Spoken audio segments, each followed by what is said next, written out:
2026. The eminent professionals included FCPA Professor Elizabeth Kalunda, the chairperson of Institute of Certified Public Accountants of Kenya, Mr. Fred Kimodo, Deloitte Tax Policy Lead, Mr. Raymond Molenje, the Chief Executive Officer, Kenya Bankers Association, Mr. Tobias Alando, who is the Chief Executive Officer of Kenya Association of Manufacturers, and Mr. Kwame Owino, the Chief Executive Officer, Institute of Economic Affairs. A total of 15,847 Kenyans tuned in, while live listeners topped 14,249. Mr. Speaker, the message from Kenyans across the country, from our rural villages to our bustling towns and cities, the ordinary Mwananchi is clear and consistent in their messaging. They have genuine expectations from the government. Kenyans want an economy that works for them, an economy where the cost of living is manageable, where opportunities for employment and businesses are expanding, and where the benefits of economic growth are shared widely across society. Mr. Speaker, Wananchi want to see a government that listens to their concerns and responds with policies that promote opportunity, fairness, and prosperity. They want to see a government that protects their livelihoods, a government that supports farmers and small businesses, empowers the youth and women, and ensures that public resources are used prudently and transparently. Above all, the people of Kenya want assurance that their hard-earned taxes will translate into tangible improvements in their daily lives. Mr. Speaker, the main feedback from all these engagements was that the government should reduce the overall cost of living by lowering the tax burden on essential commodities, tame wastage of public resources, and decisively deal with corruption. Mr. Speaker, among the concerns and anxieties raised by Kenyans is the fear of potential outbreaks of infectious diseases, including Ebola, given the reported cases in some countries within the region. And so, Mr. Speaker, I wish to underscore that while Kenya is currently free of any confirmed Ebola virus disease, the government has activated the National Ebola Incident Management System to coordinate surveillance and response. Already, enhanced screening is taking place at all the points of entry, especially the airports and border points. The government has, in the meantime, trained over 1,000 health workers and put together a reserve team of 241 experts in epidemiology, laboratory services, and emergency response who remain on standby for rapid deployment. The government has also designated isolation and treatment facilities across the country, including at Kenyatta National Hospital and the National Police Service Hospital. The Ministry of Health is working closely with regional and international partners, including the World Health Organization, Africa CDC, IGAD, and the East African Community on this matter. Mr. Speaker, these efforts are further supported by our development partners. Already, the government of the United States of America has committed approximately US dollars 13.5 million towards health security interventions, including disease surveillance and emergency preparedness. In addition, the World Bank has mobilized resources under the Regional Recovery and Resilience Operation program, which will support, among others, interventions in strengthening the health systems. Mr. Speaker, these resources, complemented by domestic budgetary allocations, will significantly enhance Kenyans' capability and capacity to prevent, detect, and respond to Ebola and other epidemic-prone diseases while safeguarding livelihoods and maintaining economic stability. Mr. Speaker and honorable members, this demonstrates that this government is listening and responding to the concerns of citizens. On other concerns Kenyans raised with me during the public engagements I highlighted above, I will be elaborating on intervention that the government is putting in place to cushion Kenyans and improve their livelihoods. Mr. Speaker, the budget for financial year 2026-2027 will prioritize various interventions under the bottom-up economic transformation agenda that promote private sector-led growth, expand employment opportunities, and enhance delivery of public services while preserving fiscal sustainability and building resilience against emerging economic challenges. Mr. Speaker, this budget is being presented at a time of heightened global uncertainty arising from the ongoing conflict in the Middle East. The conflict has disrupted global commodity markets and supply chains, weakened investor confidence, and tightened financial conditions. These developments have heightened risks to growth and inflation, increased pressure on public finances, and created uncertainty in global markets. For a developing economy such as Kenya, the impact is being felt through higher pump prices following a steep increase in global oil prices from an average of US $63.06 per barrel in February 2026 to US $94.4 per barrel by end of May 2026. In addition, tighter financing conditions, weakening export demand, slower investment flow, and rising cost of living continue to exert pressure on economic activities. Yet, even in this environment, new opportunities are emerging. Countries that strengthen competitiveness, deepen regional integration, and build resilient productive capacity will be the ones that will thrive. Mr. Speaker, it is against this backdrop that Kenya's economic journey over the past 3 years stands as a story of resilience. Difficult but necessary choices were made, delivering a steady recovery. Faced with significant domestic and external pressures and shocks, the government took difficult but necessary decisions to restore macroeconomic stability, strengthen public finances, and lay a firm foundation for sustainable growth. Mr. Speaker and honorable members, the hard decisions are bearing fruits. Under the bottom-up economic transformation agenda, we have recorded clear gains. First, the Kenyan economy has remained resilient and registered an average rate of 5% in the period of 2022 to 2025, outperforming the average global growth rate of 3.4% and that of sub-Saharan Africa of 4.1%.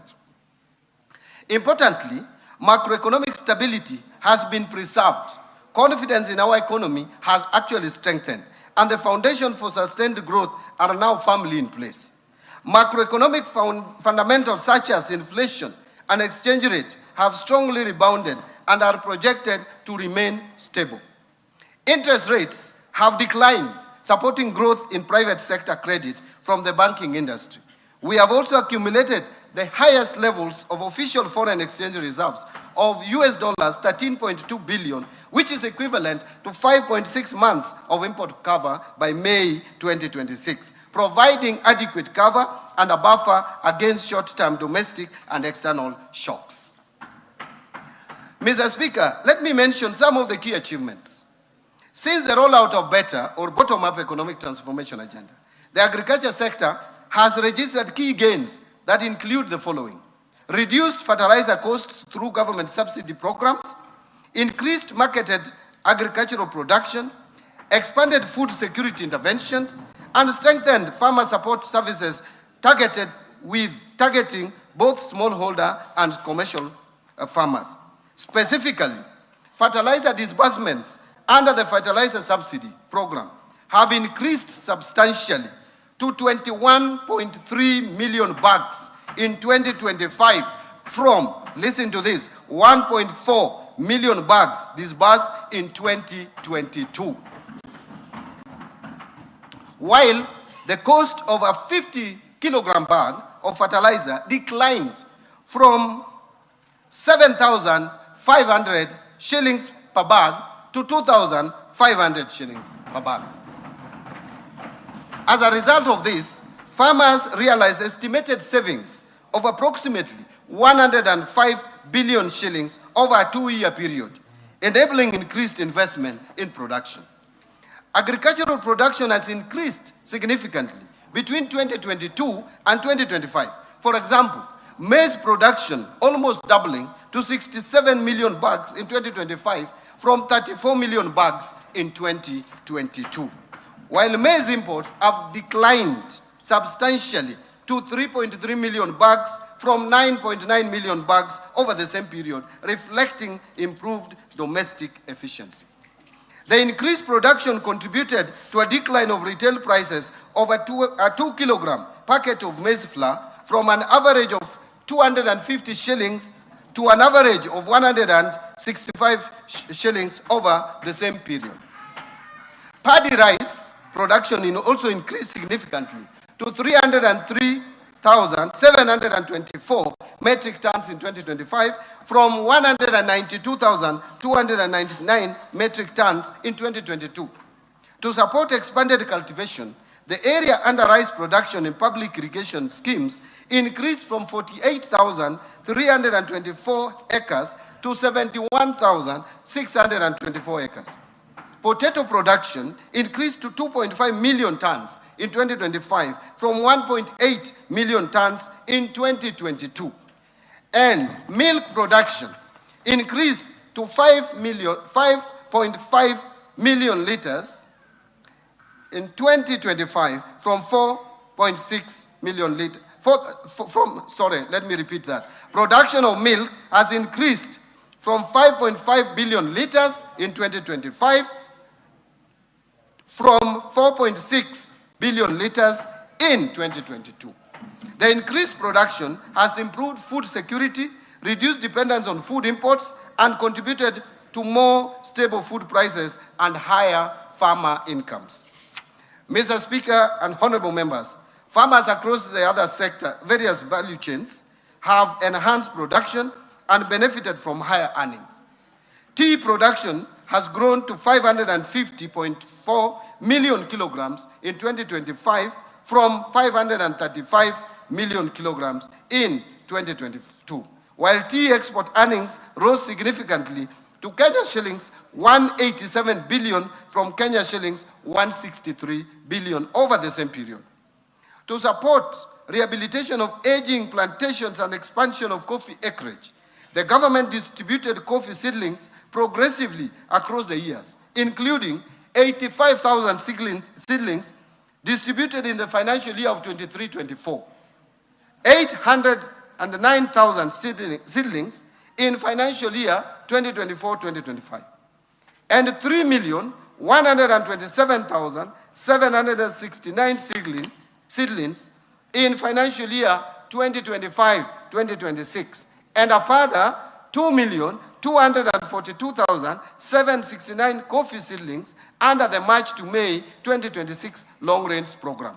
As a result of these interventions, the area under coffee has increased from 115,500 hectares in 2025 from 109,385 hectares in 2022. In the edible oils industry or sector, the area under edible crops increased significantly to 114,350 hectares in 2025 from 60,000 hectares in 2022, reflecting growing farmer participation and investment in the subsector. Further, Mr. Speaker, interventions under the sugar sector has led to significant growth in both cane production and processing capacity, with the area under sugarcane cultivation increasing by 19.4% and national sugar production rising to 815,454 metric tons in 2024 from 472,773 metric tons in 2022. Mr. Speaker, having spoken about agriculture, and you can see the kind of improvement that has taken place in agriculture, let me now turn to healthcare. Access to healthcare has expanded substantially through far-reaching reforms aimed at strengthening primary healthcare, improving service delivery, and ensuring sustainable health financing. A total of 31.2 million Kenyans are now registered under the Social Health Authority, compared to about 8 million under the defunct National Hospital Insurance Fund, while 228 primary care networks have been established and operationalized. A total of 107,831 community health promoters have been recruited and trained, while 16,810 medical interns have undergone internship, bringing healthcare services closer to communities. Mr. Speaker, the government recognizes the critical role the contracted healthcare facilities play in the delivery of healthcare services to Kenyans. It is with this in mind that the government in the current financial year of 25-26 allocated 4 billion for settlement of outstanding National Hospital Insurance Fund pending bills. And going forward, we will settle the balance of the bills that are owed under the defunct National Hospital Insurance Fund and which span over the years. Mr. Speaker, this allocation is specifically designated for settlement of NHIF pending bills owed to contracted health care facilities in accordance with the presidential directive that prioritized the clearance of outstanding obligations for facilities with claims not exceeding 10 million shillings. The claims earmarked for settlement under this allocation have been duly verified and adjudicated and will be fully paid before the close of this financial year, Mr. Speaker. Mr. Speaker, the government will subsequently prioritize payment of the outstanding claims exceeding the 10 million threshold once verified in the next budget. Mr. Speaker, the government has accelerated implementation of the Affordable Housing Program to address Kenya's housing deficit, create jobs, stimulate local manufacturing, support MSMEs, strengthen county economies, and improve the quality of life for millions of Kenyans. Mr. Speaker, through the program, number one, a total of 277,281 housing units have been completed or are under implementation nationwide as at May 2026. Two, the program has also successfully aggregated demand through the Boma Yangu platform, where more than 1 million Kenyans have registered their interest in home ownership, demonstrating both the scale of housing demand and growing public confidence in the government housing agenda. And I hope they will not listen to other voices outside there. Number three, to improve living conditions for students and support the expansion of higher education, the government has packaged 177,686 students' beds for development across universities, while 22,512 institutional housing units are under construction for our disciplined forces, teachers, healthcare workers, and other public servants. Number four, the program has also created over 640,442 jobs across the housing value chain through construction activities, professional services, manufacturing, logistics, and supporting industries. And of course, these are Kenyans who would be jobless if we didn't have their housing program.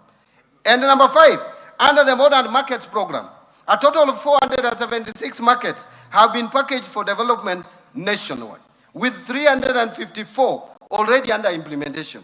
This will provide dignified trading spaces and support entrepreneurship, and that is the bottom-up economic transformation agenda. Mr. Speaker and honorable members, the government continues to implement a number of interventions to empower our youth. And in particular, the government has, one, constructed 4 youth empowerment centers in Mwea, Chepalungu, Dagoretti North, and Mandera South constituencies. In addition, 25 youth empowerment centers have been equipped, bringing the total to 156 youth empowerment centers across the country. Number two, the government has also enhanced skills development and wealth creation through provision of loans to 93,559 youth entrepreneurs through the Youth Enterprise Development Fund. Additionally, 91,253 youth have benefited through startup grants under the National Youth Opportunity Towards Advancement (NYOTA) program. The NYOTA program has also supported 51,604 youth through on-job experience in 26 counties across the country. And number three, government has also implemented Vijana Vuka na Afya project in Nairobi, Kisumu, and Mombasa, where 72,623 youths have benefited from subsidized sexual reproductive health services. Mr. Speaker, in support of the creative economy, The government has established 3 film hubs in Dedan Kimathi University in Nyeri, and also in Bomet and in Migori counties, and fully equipped them with film production equipment. Additionally, a cinema theater has been established at Dedan Kimathi University of Technology with a capacity of 150 audiences. Further, to reach more youth, particularly in rural areas, a cinema Mashinani program has been rolled out. The government has also facilitated the production of 1,745 local and foreign films in Kenya and trained 1,847 filmmakers. Mr. Speaker, to further empower the youth, the government, in partnership with the United Nations Development Program, has developed the NextGen.ke initiative that will provide recently graduated youth with paid internship opportunities in the private sector, enabling them to acquire practical workplace experience and market-relevant skills. And I personally led the negotiation on this scope. To support this intervention, the government has committed an initial allocation of 2 billion towards its implementation.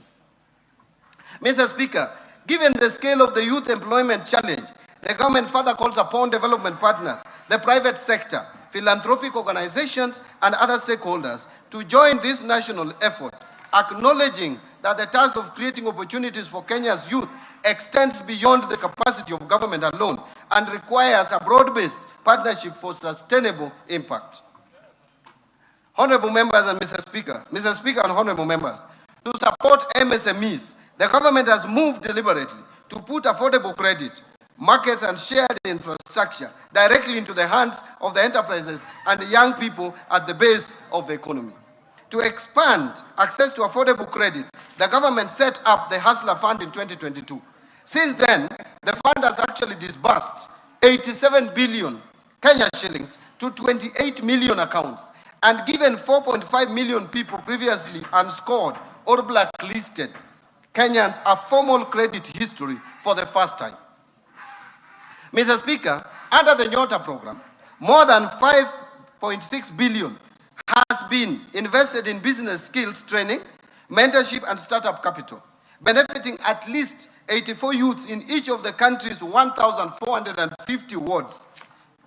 And to promote value addition, the government has equipped 214 industrial development centers in our constituencies and opened regional markets to more than 1,100 of our enterprises, creating over 23,000 direct and indirect jobs. This is the bottom-up transformation at work, and in the coming year, we will scale it further.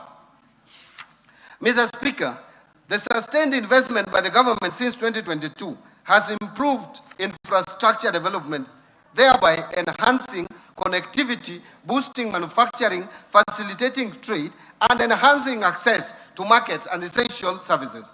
Key achievements in this sector include the following. 1, expansion of road network across the country with over 2,669 kilometers of roads constructed and more than 132,000 kilometers maintained.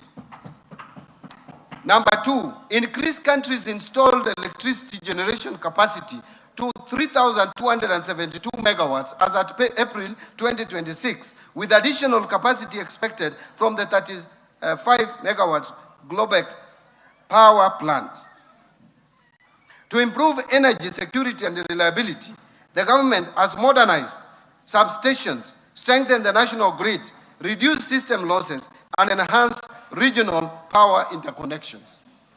As a result, 73.45 kilometers of transmission lines and associated substations were constructed, while 200 kilometers of transmission lines were energized, including the Lesos, Kabarnet, Kitui Wote, and Sondu Homa Bay lines.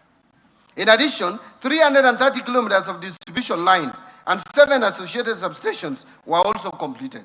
Mr. Speaker, during the same period, access to electricity expanded significantly, with the number of customers connected rising from 8.9 million to over 10.2 million Kenyans.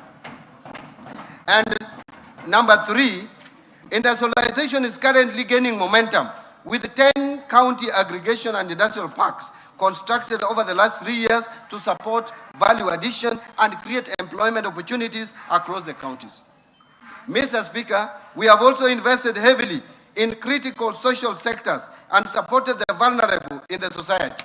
And as a result, a social protection program have been strengthened with 1.2 million vulnerable Kenyans currently supported under the Inua Jamii program, helping to improve household resilience and protect the most vulnerable members of our society.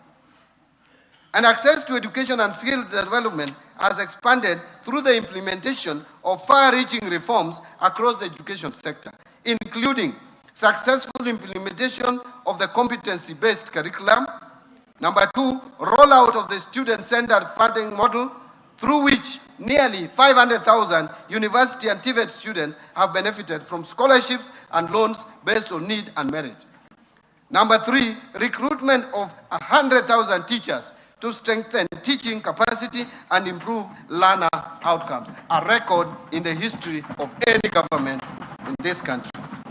Number 4, timely and consistent release, and I want to repeat, timely and consistent release of capitation funds to support learning in basic institutions. Number 5, construction of over 23,000 classrooms and commencement of 1,600 laboratories in partnership with the National Government Constituency Development Fund, which continues to do a good job and deliver services to this country. Revitalization of technical and vocational education and training, with enrollment increasing from 562,499 trainees in 2022 to currently 825,484 trainees in 2025. Mr. Speaker, access to clean and safe water has improved, with an additional 6 million Kenyans gaining access to water services through investment in key projects, thus enhancing public health and supporting economic activity. This comes as no surprise, considering that Kenya is a leader in designing innovative, paradigm-shifting, locally led climate action. Take the FLOCA program, for example. It has broken the barrier in financing locally prioritized and locally led resilience investments in 1,380 wards across 45 counties, benefiting more than 2.5 million beneficiaries. Mr. Speaker, key among the FLOCA gold standard investments are the 58-kilometer rehabilitation of the Colonial Yatta Canal in Machakos County, reverse osmosis water treatment facility in Makueni, and the Kolanya water project in Busia County. As a matter of fact, Kenya is the leading beneficiary of the Green Climate Fund, with a total of 37 projects approved and with a portfolio of more than $1 billion, a remarkable achievement that led Kenya's identification as the host of Green Climate Finance Africa Region Office.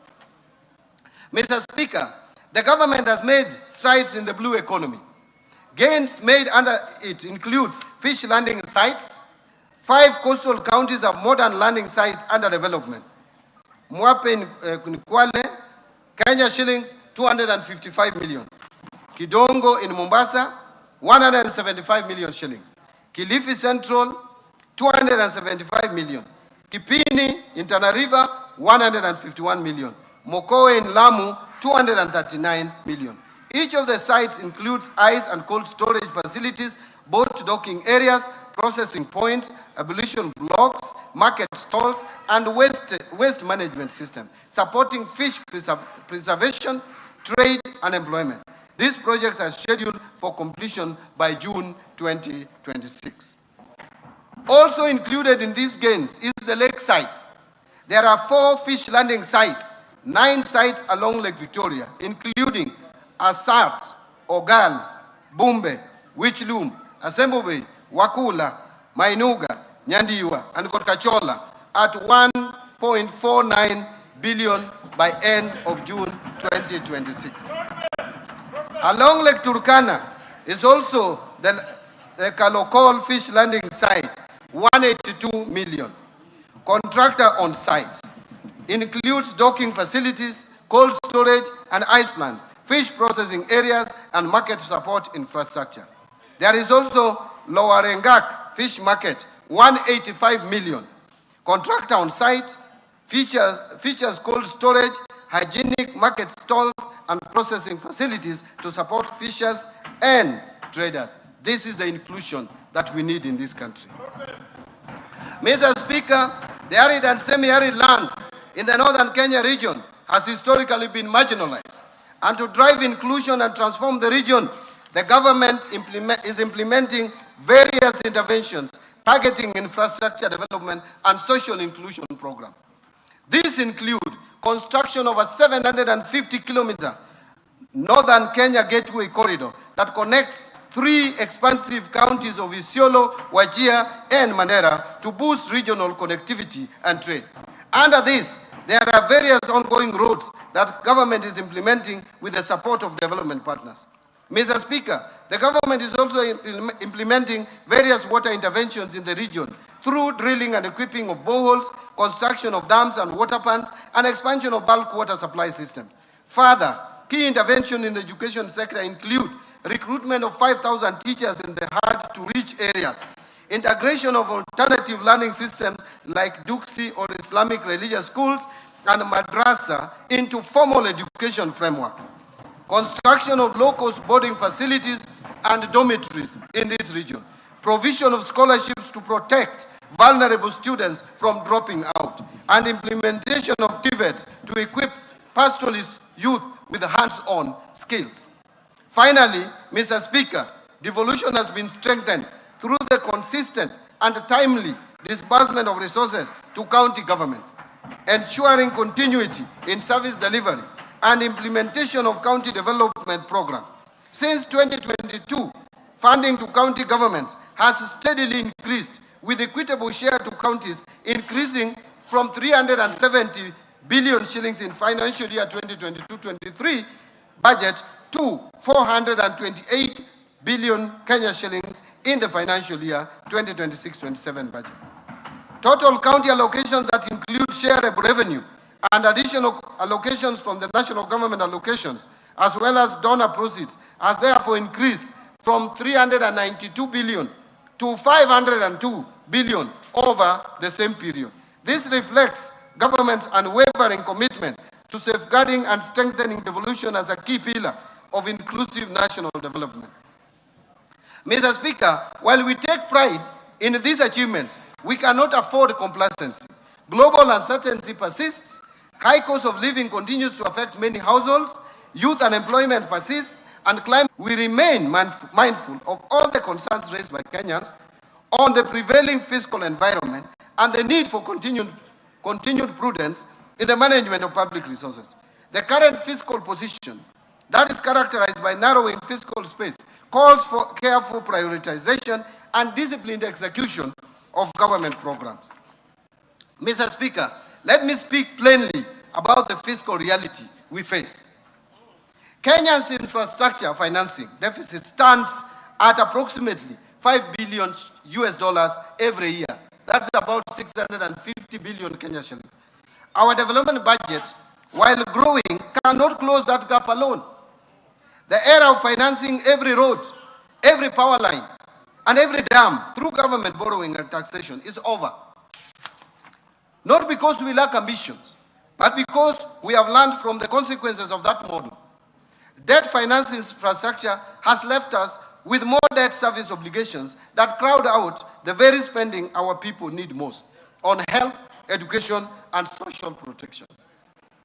So, Mr. Speaker, we are going to build better. We are shifting from a model where government borrows to build to enhanced use of the public-private partnership and the recently established National Infrastructure Fund in funding priority infrastructure through private sector finances. That is the foundation on which this government's infrastructure program rests. Mr. Speaker, the Rironi-Nakuru-Mau Summit Expressway stands as proof. Construction of the expressway is now underway, and Kenyans will be driving on a modern 4 to 6 lane expressway once completed. Thank you. What makes this project truly historic is not the speed of delivery, It is how it was financed. Through the participation of the National Social Security Fund, both as a debt and equity investor, alongside international investors, a major national highway is being built with Kenyan capital by Kenyan workers and for the Kenyan people.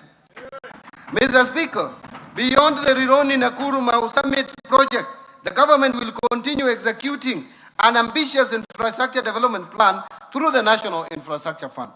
The fund will leverage on resources from privatization proceeds from mature national assets to attract private capital, domestic pension funds, and climate finance.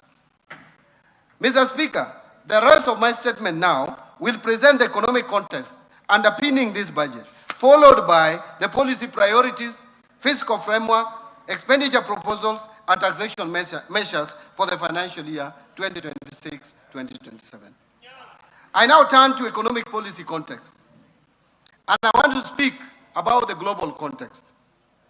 Mr. Speaker, this budget, as I said earlier, has been prepared amidst heightened uncertainties associated with ongoing conflict in the Middle East.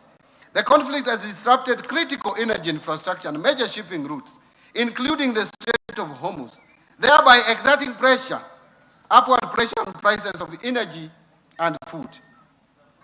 Mr. Speaker, against this backdrop, global growth is therefore projected to slow down to 3.1% in 2026 and 3.2% in 2027, from the average of 3.4% in both 2024 and 2025. Domestic economy. Back home, Mr. Speaker, notwithstanding the challenging global environment, the Kenyan economy has remained largely resilient, and the economy grew at an average of 5% in the period 2022 to 2025, outperforming the average global growth of 3.4% and that of sub-Saharan Africa of 4.1%. This performance reflects sound macroeconomic policy management, particularly prudent monetary and sound fiscal policies, sustained structural reforms, and the increasing diversification of the economy, which has enhanced its capacity to withstand severe shocks.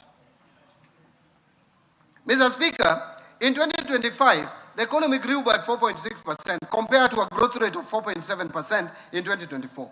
This growth in 2027 with a projected growth rate of 5.2%.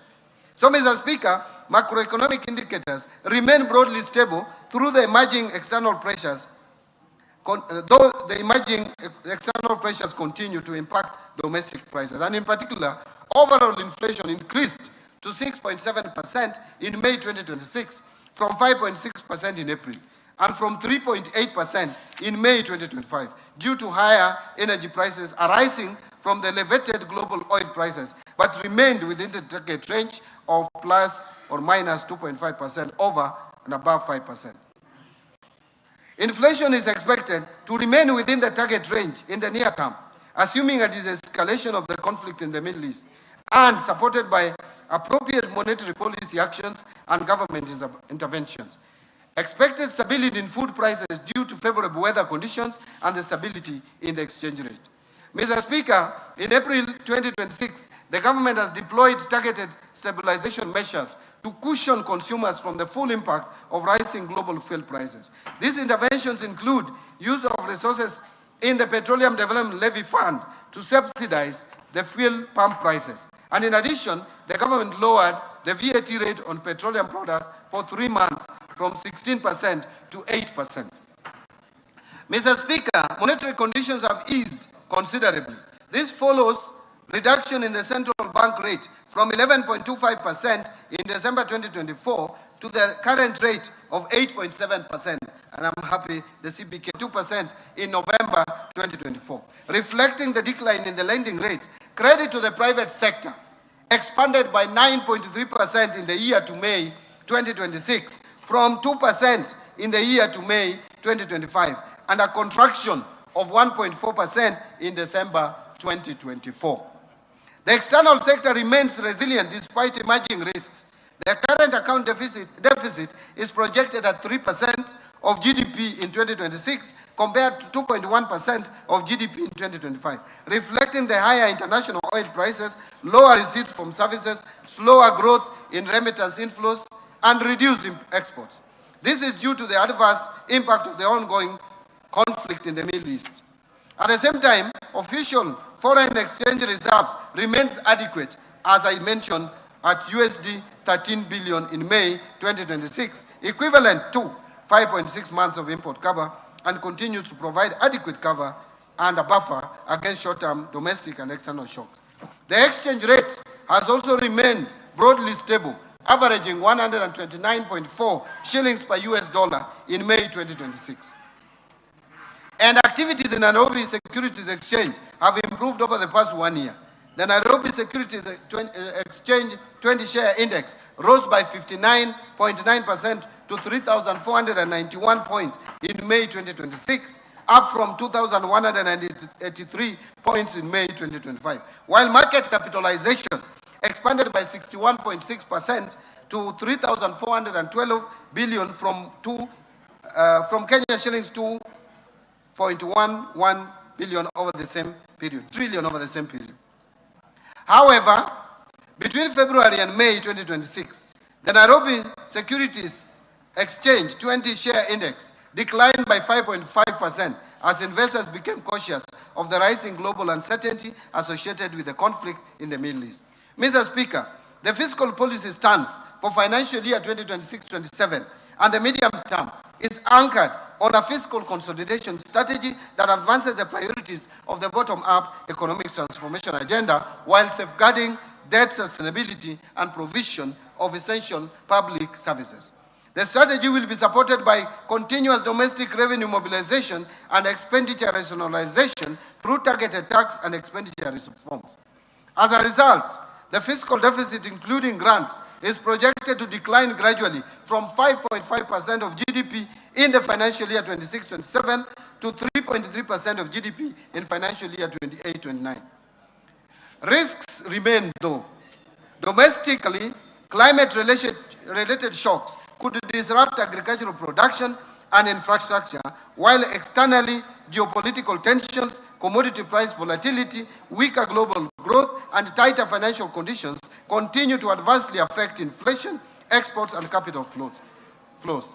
The government will continue to monitor evolution of these risks closely and deploy timely policy intervention to safeguard stability, strengthen resilience, and sustain inclusive economic growth. Mr. Speaker, I will now turn to the policy priorities and strategic interventions that will underpin the budget for financial year 2026-2027. Policy priorities and structural reforms. It will be anchored on bottom-up economic transformation agenda. Mr. Speaker, the economic context I have outlined is a clear reminder that we are operating in a period that demands resolve, discipline, and decisive actions. The convergence of global shocks and domestic pressures calls not only for incremental adjustments, but for bold and well-coordinated policy responses. In this regard, the government has taken and will continue to take firm and, where necessary, decisive actions to consolidate recent gains, safeguard macroeconomic stability, protect livelihoods, and strengthen economic transformation. Mr. Speaker, our focus is not only on navigating the immediate challenges, but also on accelerating structural transformation, creating jobs at scale, and ensuring that the benefits of growth are broadly shared among all Kenyans. Mr. Speaker, these interventions are being implemented within a coherent and forward-looking framework anchored on the bottom-up economic transformation agenda. Better remains the government's principal vehicle for translating policy into tangible outcomes, and at the household level by aligning investments, reforms, and institutions around the goal of inclusive growth and shared prosperity. Through the bottom-up economic transformation agenda, 5 core priority pillars, the government is scaling targeted interventions that address binding constraints to productivity, expand economic opportunities, and strengthen resilience across sectors. These priority pillars are deliberately structured to reinforce one another, ensuring that progress in one area catalyzes gains across the broader economy. Mr. Speaker, the government also continues to implement complementary cross-cutting policy interventions to sustain economic resilience, accelerate inclusive growth, and improve business environment. This will create a seamless transition to the next frontier of economic transformation. These interventions include the following. 1. strengthening fiscal and monetary policy coordination to safeguard economic stability and reinforce investor confidence. 2, enhancing fiscal sustainability by expanding domestic revenue mobilization and improving efficiency of public expenditure. 3, modernization of strategic infrastructure in transport and logistics, energy and water sector to improve productivity, connect markets, lower the cost of doing business, and enhance competitiveness. 4, supporting industrial development, trade, tourism, blue economy, MSMEs, and innovation to accelerate job creation, broaden economic opportunities, and transform Kenya's economy to a net exporter of goods and services. 5, strengthening environmental conservation and climate change, mitigation and adaptation measures to promote sustainable development and resilience. And 6, supporting human capital development through continued investment in quality education, universal health care, and well-targeted social protection interventions. 7, advancing youth empowerment through targeted investment in skills development, entrepreneurship, digital opportunities, and access to affordable financing. And 8, strengthening governance reforms to enhance public service delivery. Now I want to talk about evidence-based decision-making. Mr. Speaker, as we implement this budget, the government reaffirms its commitment to strengthening economic planning and development as the foundation of sustainable growth, prudent resource allocation, and improved service delivery to our citizens. In the coming financial year, we will intensify efforts to institutionalize evidence-based planning and decision-making across all levels of government. This approach will ensure that public resources are directed to interventions that deliver the highest economic and social returns, aligning with the national development priorities. To achieve this, the government will accelerate the finalization and implementation of a comprehensive economic planning policy and an economic planning bill. These two instruments will create a coherent, transparent mechanism for identifying, prioritizing, and sequencing government policies, programs, and projects based on rigorous economic analysis, affordability, and measurable impact. Mr. Speaker, we will also continue to invest in national statistical system, policy research, data analytics, and monitoring and evaluation to provide timely, reliable evidence for decision-making. Integrated planning and data management system will be rolled out to improve coordination among ministries, departments, agencies, and even county governments. Mr. Speaker, through these measures, we will foster a culture of evidence-based policy making, strengthen public accountability, and ensure that every shilling spent delivers maximum value to the people of Kenya. On the policy and legal and institutional reforms front, Mr. Speaker, to strengthen economic stability, the government continues to roll out targeted structural, institutional, and regulatory reforms to improve the business environment, boost public services efficiency, and reinforce accountability in public finances. In building resilience against climate change, Mr. Speaker, the government has continued to make concerted efforts to strengthen disaster risk management. The recently enacted National Disaster Risk Management Bill, which is now an act of parliament, and I thank this National Assembly, provides a legal framework for coordination of disaster risk management activities across the two levels of government, supporting prompt responses when disasters occur. Mr. Speaker, to further strengthen the country's preparedness and response to climate-related risks, the National Treasury is spearheading the development of a new disaster risk financing strategy for the period 2026-2030, since the earlier strategy for the year 2018-2022 came to an end. Mr. Speaker, and in response to changes in climate, the government will continue to implement the Financing Locally Led Climate Action Program, a transformative initiative that has unlocked green investments at the county level, empowering local communities to adapt to impacts of climate change. Mr. Speaker, to finance large-scale climate and environmental projects, the government will establish the Kenya Green Investment Facility in line with the Kenya's commitments under the nationally determined contributions to the Paris Agreement. To further scale green financing, the government is finalizing the framework for issuance of sustainability-linked bonds with targets in forestry and rural electrification expansion. Mr. Speaker, Kenya secured the hosting rights for the Green Climate Fund Regional Office for East and Southern Africa in Nairobi, reinforcing the country's position as a regional green finance hub. Further, the National Treasury is at an advanced stage of accreditation as a direct access entity to the Green Climate Fund, enabling the country increase public sector-driven climate investments and opportunities. Mr. Speaker, the government will host the African Green Investment Forum in October 2026. And this forum will serve as a flagship continental initiative designed to mobilize substantial green finance, accelerate sustainable investments, and advance Africa's leadership in this domain. On public procurement reforms, Mr. Speaker, to operationalize procurement reforms and eliminate manual inefficiencies, the government officially launched the rollout of an end-to-end e-government procurement system in July 2025. The system has now shifted procurement processes from fragmented and manual processes to a fully digitized procurement platform.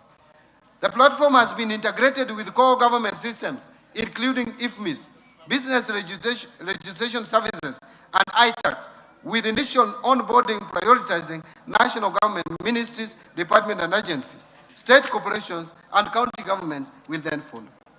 Significant progress has been made, and to date, 1,543 procuring entities have been registered, over 40,000 suppliers registered, over 22,000 staff trained, over 12,000 suppliers or contractors have also been trained. 652 annual procurement plans have been published and over 8,000 tenders published. Mr. Speaker, going forward, the next steps will include full rollout of the system to all schools and other procuring entities that are yet to onboard to the EGP system. Continuous user training and change management to improve adoption and system utilization will be conducted. Further, Mr. Speaker, beginning July 1st, 2026, there will be no exemption. There will be no exemption to procure outside the system. Together, these measures will ensure that every shilling allocated through this budget delivers maximum value to Kenyans. Mr. Speaker, during the implementation of the EGP system, we have experienced challenges which have hindered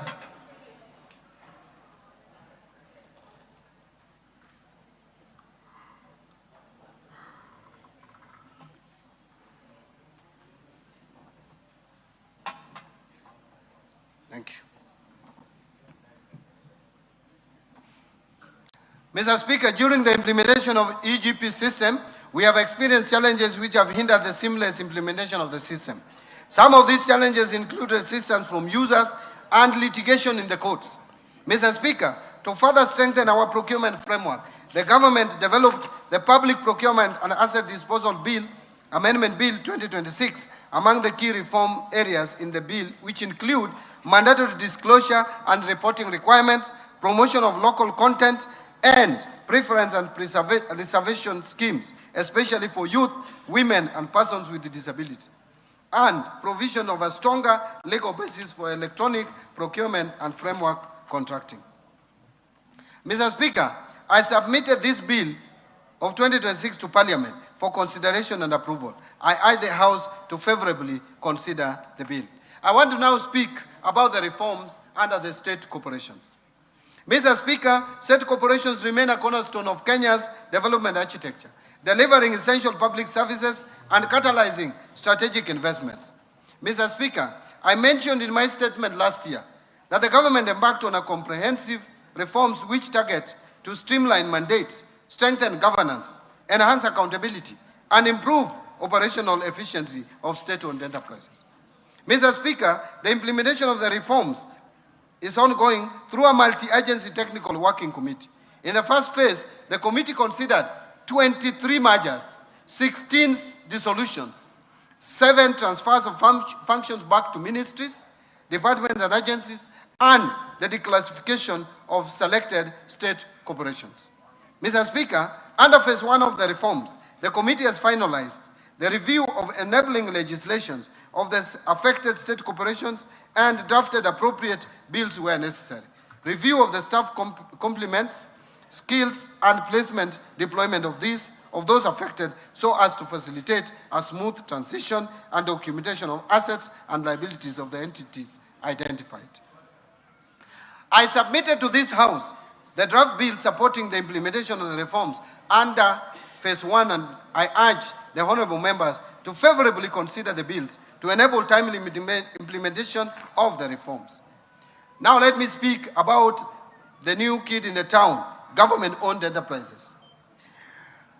Mr. Speaker, further, as part of the reforms, the Government-Owned Enterprises Act number 25 of 2025 was assented to by His Excellency the President on 21st November 2025 and came into effect on 5th December 2025.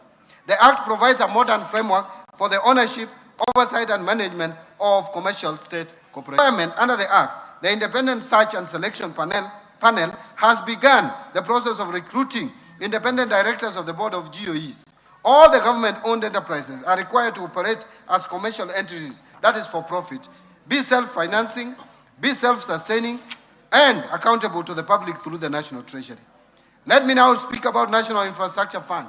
Mr. Speaker, in March 2026, the government established the National Infrastructure Fund following the enactment of the National Infrastructure Act of 2026.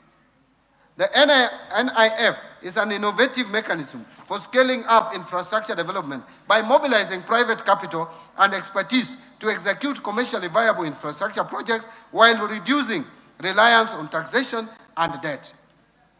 The fund will promote growth of infrastructure projects by pooling capital from diverse sources, which include pension funds, sovereign wealth funds, private equity, banks, development finance institutions, among others, to finance large-scale and long-term projects. In this respect, Mr. Speaker, the proceeds from privatization will be channeled into the fund, that ensuring transparent revenue flow in financing national priority projects, including national highways, airports, seaports, electricity generation, ICT, water and irrigation, and agribusiness. As a start, the proceeds from the March 2026 IPO of Kenya Pipeline Company of 106 billion Kenya shillings, as well as the expected 204 billion Kenya shillings from the partial divestiture of the government's stake in Safaricom to Vodacom, will form the seed capital to the fund. Under Sovereign Wealth Fund, Mr. Speaker, to complement the National Infrastructure Fund, the government has submitted to this August House the bill to establish the Sovereign Wealth Fund with three distinct components. The first component is the stabilization component, then there is the strategic infrastructure investment component, and finally, the future generation, also known as URIDI component. And this fund will bring into operation Article 201 of the Constitution on intergenerational equity by ensuring that natural resources wealth is invested productively and spread equitably to both current and future generations. Let me now talk about speak to sugar reforms, or the reforms in the sugar sector. Mr. Speaker, the government has also taken practical steps to deliver its promise to modernize the sugar mills and transform these once struggling factories into productive, sustainable enterprises. The sugar sector reform program has been significantly progressed following the implementation of the government leasing framework for state-owned sugar companies. The leasing process has since been successfully concluded, with investors having fully taken over operations of the sugar factories, namely Chemelis Sugar Company, Moroni Sugar Company, South Nyanza Sugar Company, and Zoia Sugar Company. Mr. Speaker, since the resumption of operations, substantial investments have been undertaken towards rehabilitation and modernization of the factories, resulting in significant revamping of the mills and improvement of operational capacity. These initiatives are expected to enhance efficiency, restore profitability, and protect the livelihoods of farmers. Mr. Speaker, these are not isolated transactions. They are proof that when governance is strengthened, when mandates are clarified, and when institutions are held to account, the corporations can be genuine engines of growth. The government will press forward, deepening these reforms and ensuring that every public enterprise earns its place through performance, transparency, and value created. Now, let me speak to national assets and inventory management. Mr. Speaker, to strengthen national assets management, the National Treasury has operationalized the assets and inventory management modules in our IFMIS, providing real-time visibility of public assets across all levels of government. An analysis of the asset registers shows that ministries, departments, and agencies collectively hold assets valued at approximately 4.9 trillion Kenya shillings, underscoring the importance of robust asset management. To strengthen transparency and support the transition to accrual accounting, the National Treasury has developed a government asset valuation policy framework and a public assets tagging framework. Mr. Speaker, to unlock greater value from these assets without placing additional pressure on public finances, the National Treasury is developing an asset optimization framework and a leasing framework to attract private capital and expertise while supporting infrastructure development and improved service delivery. Now let me speak to digital e-signatures in government. Mr. Speaker, in line with the digital transformation agenda, the government has also embarked on reforms to modernize and harmonize the legal and regulatory framework governing secure digital identities, electronic signatures, electronic seals, and time stamping services. Excuse me. Mr. Speaker, to make this a reality, I will in the next financial year submit to this House necessary amendments to the Public Finance Management Act and Kenya Information and Communications Act, as well as the attendant regulations. This will make use of electronic signatures, electronic seals, and time stamping services a reality in government, thereby creating efficiency in service delivery. Mr. Speaker, let me speak to something that has been troubling, the pending bills. Mr. Speaker, as I informed this House in my statement last year, the pending bills verification committee was established in November 2023 to review and validate outstanding claims and provide a credible basis for settlement. The committee has since concluded its work and analyzed a total of 91,911 pending bill claims, valued at over 637 billion shillings. Following this verification exercise, 29,885 claims, amounting to 235.6 billion, have been recommended for settlement. Of this amount, Kenya shillings 80.3 billion has already been settled through securitization in the road sector, leaving a verified outstanding balance of 155.3 billion Kenya shillings for other sectors. Mr. Speaker, to settle the verified outstanding balance of 155.3 billion Kenya shillings, the National Treasury has proposed a balanced and sustainable settlement strategy, which includes a combination of direct budgetary allocations and securitization. The proposal is to settle the verified outstanding balance of 155.3 billion over 2 years, starting with the financial year 2026-2027. Mr. Speaker, in the financial year 2026-27, the National Treasury is proposing a budgetary provision of 68 billion to settle the verified pending bills to suppliers and contractors owed by the government for amounts of up to 100 million shillings. This provision will also partly settle suppliers or contractors whose pending bills exceed 100 million shillings, ensuring that no supplier is excluded. With the settlement of this 68 billion worth of claims, the government will have settled 99% of the verified outstanding pending bills, representing 63% of the total value, a tremendous progress. Now, in terms of numbers, this will be 99 of the bills. But the remaining 88 billion worth of claims will be addressed through other budgetary provisions and instruments. Mr. Speaker, the deliberate policy of settling pending bills of up to 100 million Kenya shillings, while individually smaller in value, accounts for the majority of suppliers and have the highest multiplier effect on economic activity.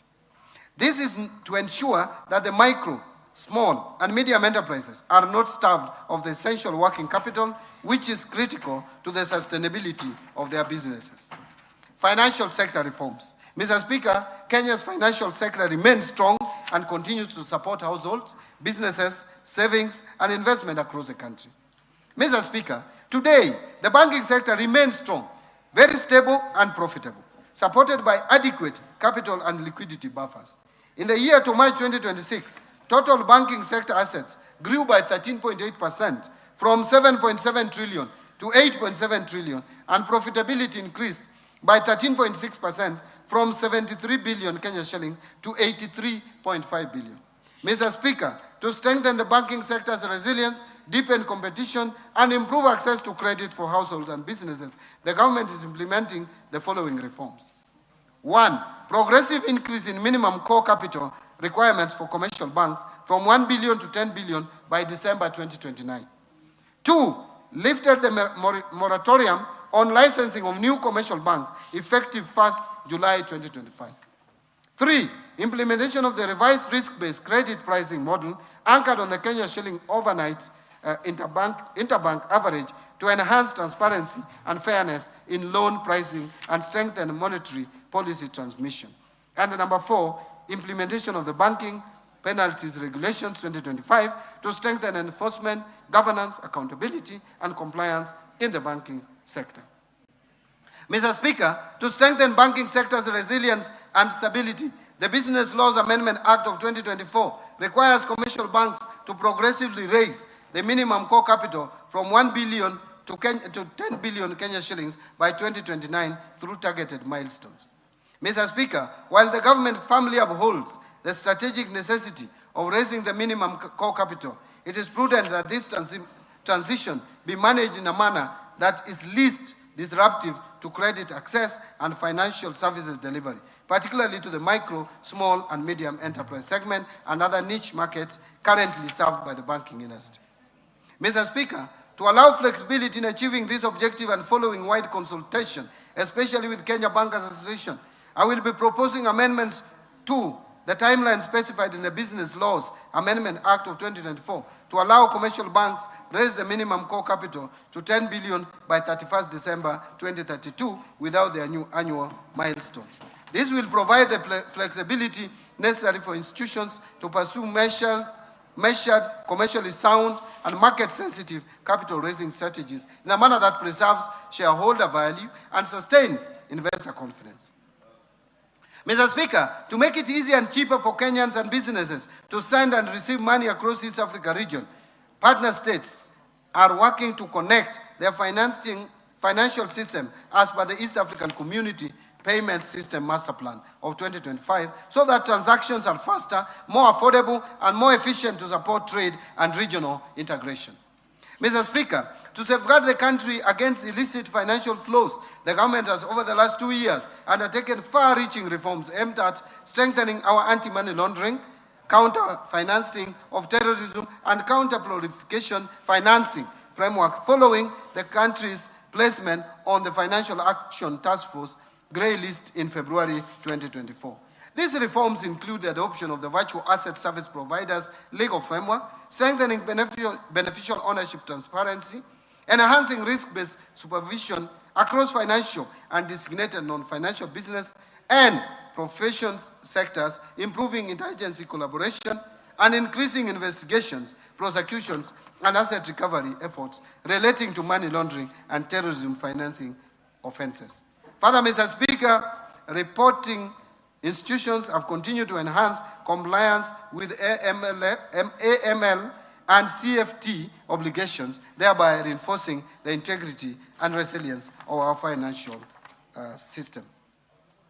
Mr. Speaker, Kenya has actually made substantial progress in addressing the action items under the FATS Action Plan, with only a few outstanding measures remaining as we approach the conclusion of the implementation period.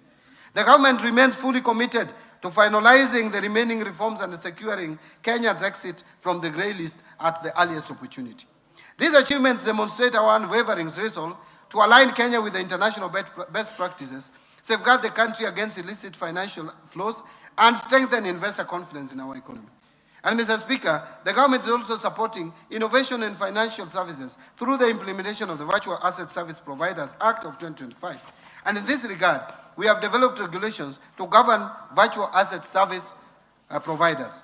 The regulations framework ensures that new technologies operate in a safe and regulated environment that protects users, strengthens financial stability, and encourages responsible innovation. Under capital markets, Mr. Speaker, I have the following to say. The government continues to implement measures to deepen and broaden capital markets in order to mobilize savings for productive long-term investment. These efforts have continued to yield results, with the Nairobi Securities Exchange recording exceptional performance in 2025. Mr. Speaker, the capital market supported the recent initial public offering by the Kenya Pipeline Company and its subsequent listing at the Nairobi Securities Exchange in March 2026. Further, the capital market supported recent issuances by various companies to raise capital. These include 44 billion Kenya shillings Sharia-compliant leasing bond for infrastructure financing. The Safaricom's Kenya shillings 20 billion green bond to support 5G expansion. The East Africa Breweries PLC, Kenya shillings 16.8 billion medium-term note program, and the Kenya shillings 3.4 billion by Spearhead Africa Infrastructure Fund to support long-term infrastructure financing across the region. Mr. Speaker, innovation in market access has advanced significantly with the launch of ZD trading application integrated into the M-Pesa platform. And this groundbreaking platform enables Kenyans to conveniently buy and sell securities through their mobile phones, marking a major milestone in financial inclusion and retail investor participation. Mr. Speaker, Kenya is emerging as a key player in the carbon credit space, leveraging its rich natural resources and a strong base in renewable energy to participate in global climate markets. To actualize formal trading of carbon credits, the government is preparing carbon credit regulations. And these regulations will allow the government and private sector players to benefit through trading of carbon credits generated in Kenya and the region. And Mr. Speaker, in my recent public engagements, coffee farmers raised concerns of continued exploitation by middlemen in the marketing and pricing of their coffee. Mr. Speaker, I want to assure Kenyans that through the reforms the government is implementing at the Nairobi Coffee Exchange, the exploitative middlemen have been eliminated, ensuring farmers retain a much larger share of the export price of their coffee. Farmers today are able to sell their coffee directly at the exchange, supported by their various brokerage firms, majority of whom are owned by the farmers through their cooperative societies. The Nairobi Coffee Exchange has also enabled price discovery, thereby improving earnings by the coffee farmers. And to further support prompt payment of coffee sold through Nairobi Coffee Exchange, the government introduced the direct settlement system that has reduced payment delays across the coffee value chain. Mr. Speaker, coffee's traceability is today a reality. Through the Nairobi Coffee Exchange trading platform and the direct settlement system, cataloging and invoicing, every coffee lot has a unique identification, milling data, warehouse records, auction sales, and buyer data that can be accessed, allowing traceability of coffee from the farm to the buyer. This has created greater buyer confidence of the origin, quality, and authenticity of Kenyan coffee by eliminating coffee laundering. On pension reforms, Mr. Speaker. Mr. Speaker, delayed pension processing has for long been a source of frustration and hardship for retiring public servants. A civil servant who has dedicated their career to public service deserves timely and dignified access to their retirement benefits. Mr. Speaker, to hasten the processing of pension claims, I launched the e-pension management information system on 1st June 2026.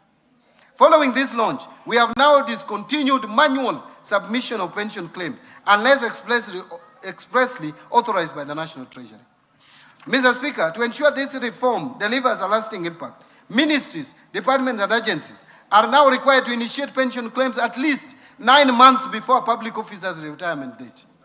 This will facilitate resolutions of late or incomplete submission of pension claims ahead of the retirement date for our employees. Further, the National Treasury, in collaboration with the Kenya School of Government, will institutionalize electronic pension management information system training as part of a continuous capacity building program to ensure sustained competency in pension administration across the public sector. Insurance reforms. Mr. Speaker, to expand access to insurance, the Insurance Regulatory Authority licensed 5 micro-insurance companies in financial year 24-25. This has increased access to affordable insurance, with over 11 million lives covered as of 31st December 2025.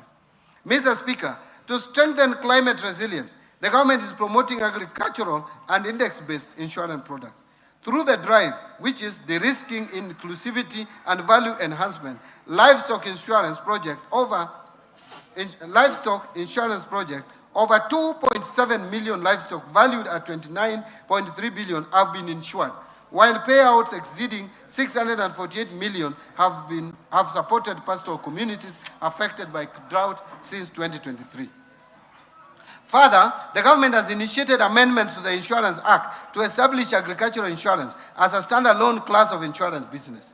This reform will strengthen the regulatory framework for agricultural risk management and support food security, financial inclusion, and sustainable agricultural development. And Mr. Speaker, to deepen local insurance capacity and retain insurance premium within the domestic economy, the government will effective 1st July 2026 require all importers to obtain marine cargo insurance cover from insurance license under the Insurance Act prior to customs clearance. Fiscal policy framework. Mr. Speaker, the implementation of financial year 25-26 budget has remained broadly on course despite emerging pressures on revenue performance and expenditure demands. These developments have necessitated measured adjustments while at the same time informing a more deliberate and responsive fiscal policy stance for the financial year 26-27 and the medium term. And Mr. Speaker, on the revenue front, performance has fallen short of target in the financial year 2025-26. This is due to slower than expected tax receipts, largely driven by administrative constraints and a slowdown in economic activities. At the same time, expenditure pressures have intensified. The implementation of pending and newly negotiated collective bargaining agreements has raised the public sector wage bill beyond initial projections, thereby constraining fiscal space. In addition, emergency interventions in response to floods and drought have required additional resources. As a result of these developments, it became necessary to introduce targeted adjustment through supplementary budget number 1 of financial year 25-26. Mr. Speaker, to enhance tax administration, including upgrading of critical systems and strengthening of compliance efforts, the Kenya Revenue Authority was allocated additional resources in the supplementary budget number 1 for financial year 2025-27, to be exact, 17 billion. These interventions are expected to improve efficiency and support a recovery revenue performance. The supplementary budget 1 also reflected additional expenditure of 368.6 billion compared to the original budget to cater for the emerging expenditure pressures. In this regard, the fiscal deficit, including grants, is now projected at 1,199 billion, equivalent to 6.4% of GDP, compared to 901 billion or 4.7% of GDP in the original budget estimates. Mr. Speaker, fiscal policy is not merely about balancing budget. It is about creating conditions for sustainable growth, protecting the vulnerable and securing prosperity for the future generation. Accordingly, the fiscal policy for 26-27 and the medium term will be anchored on a growth-supportive consolidation path aligned to the government's priorities under the bottom-up economic transformation agenda and the 4th medium-term plan. The policy will prioritize enhanced domestic revenue mobilization, strengthen expenditure control, and strategic reprioritization of public spending. This approach aims to reinforce public debt sustainability and safeguard essential public service.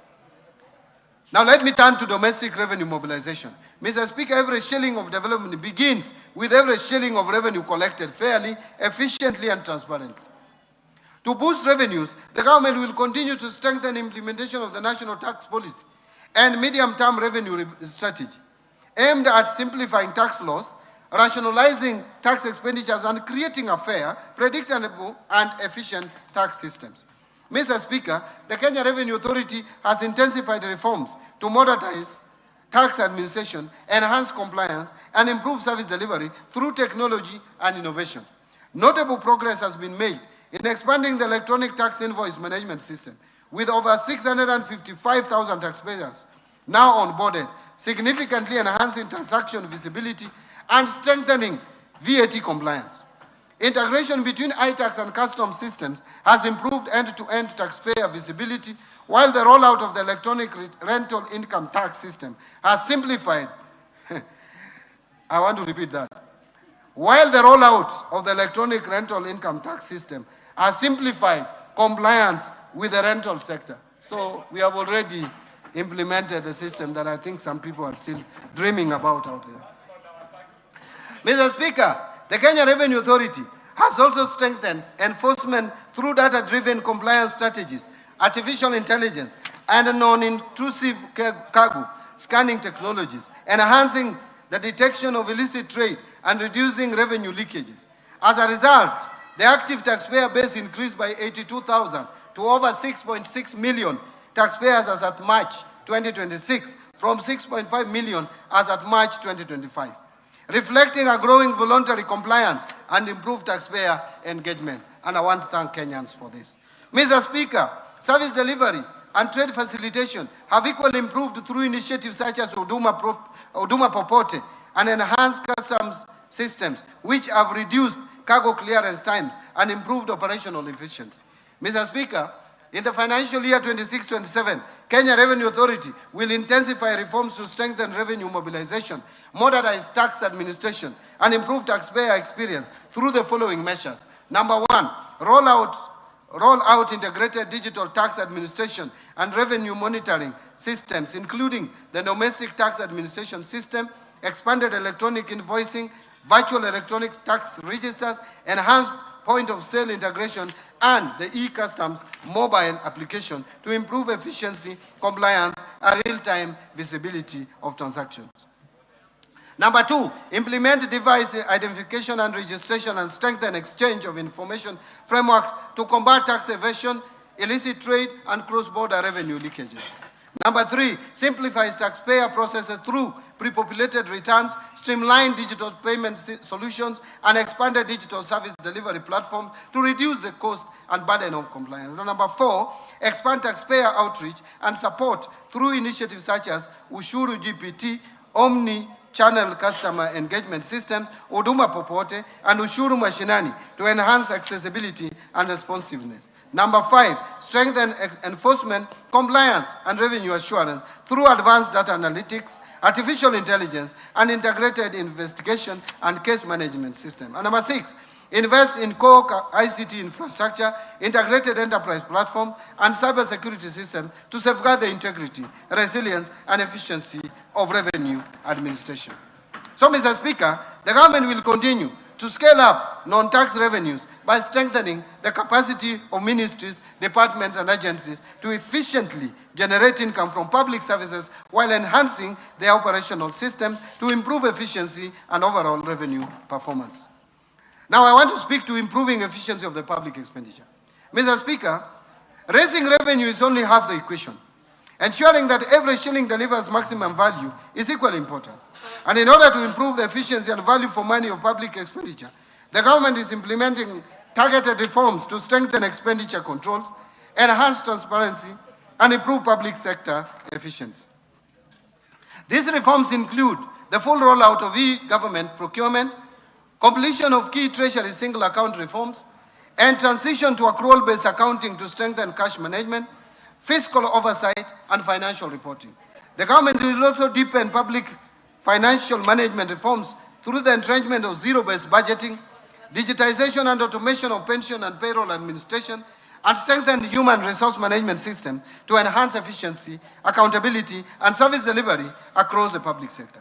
Further, the government will optimize the management of public assets and liabilities, accelerate state corporation reforms and targeted privatization, and scale up the use of public-private partnerships to provide private sector or private capital, improve efficiency, and support delivery of commercially viable projects. Mr. Speaker, allow me now to expound on some of the expenditure reforms that we are implementing.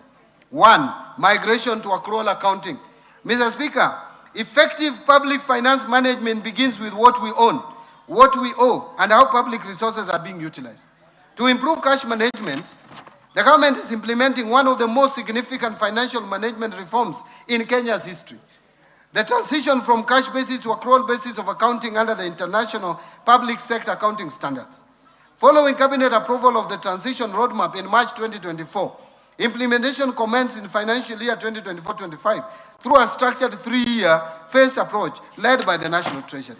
Mr. Speaker, this reform fundamentally changes how government accounts for public resources. For the first time, Kenya's financial statements will present a complete and accurate picture of the country's financial position, capturing not just cash flows, but all public sector assets, liabilities, revenues, and expenditures. Public debt obligations, infrastructure assets, inventories, receivables, and payables will all be recognized and reported transparently, giving Parliament, citizens, and investors a true account of the nation's financial health. Mr. Speaker, implementation is progressing as scheduled across 3 phases. The first phase addressed financial assets and liabilities. The current phase incorporates inventories and prepayments. The final phase will bring in all remaining assets and liabilities, culminating in full consolidation of public sector entities. That is, consolidation of financial statements. To support this transaction or transition, the government is upgrading IFMIS and related systems, strengthening public sector asset management framework, undertaking asset identification and evaluation exercises across ministries, departments and agencies, counties and other public entities, and building capacity among public officers to sustain the reform beyond its implementation period. Mr. Speaker, this reform is not just about accounting standards. It is about accountability.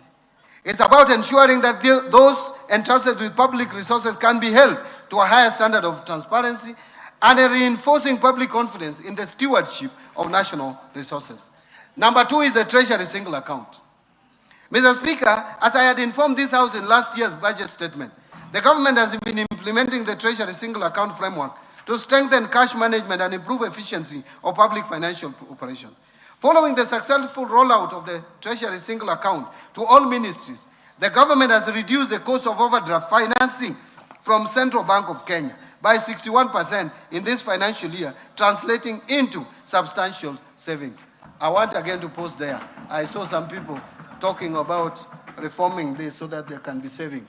I want to repeat that the government has reduced the cost of overdraft financing from Central Bank of Kenya by 61% in this financial year, translating already into substantial savings.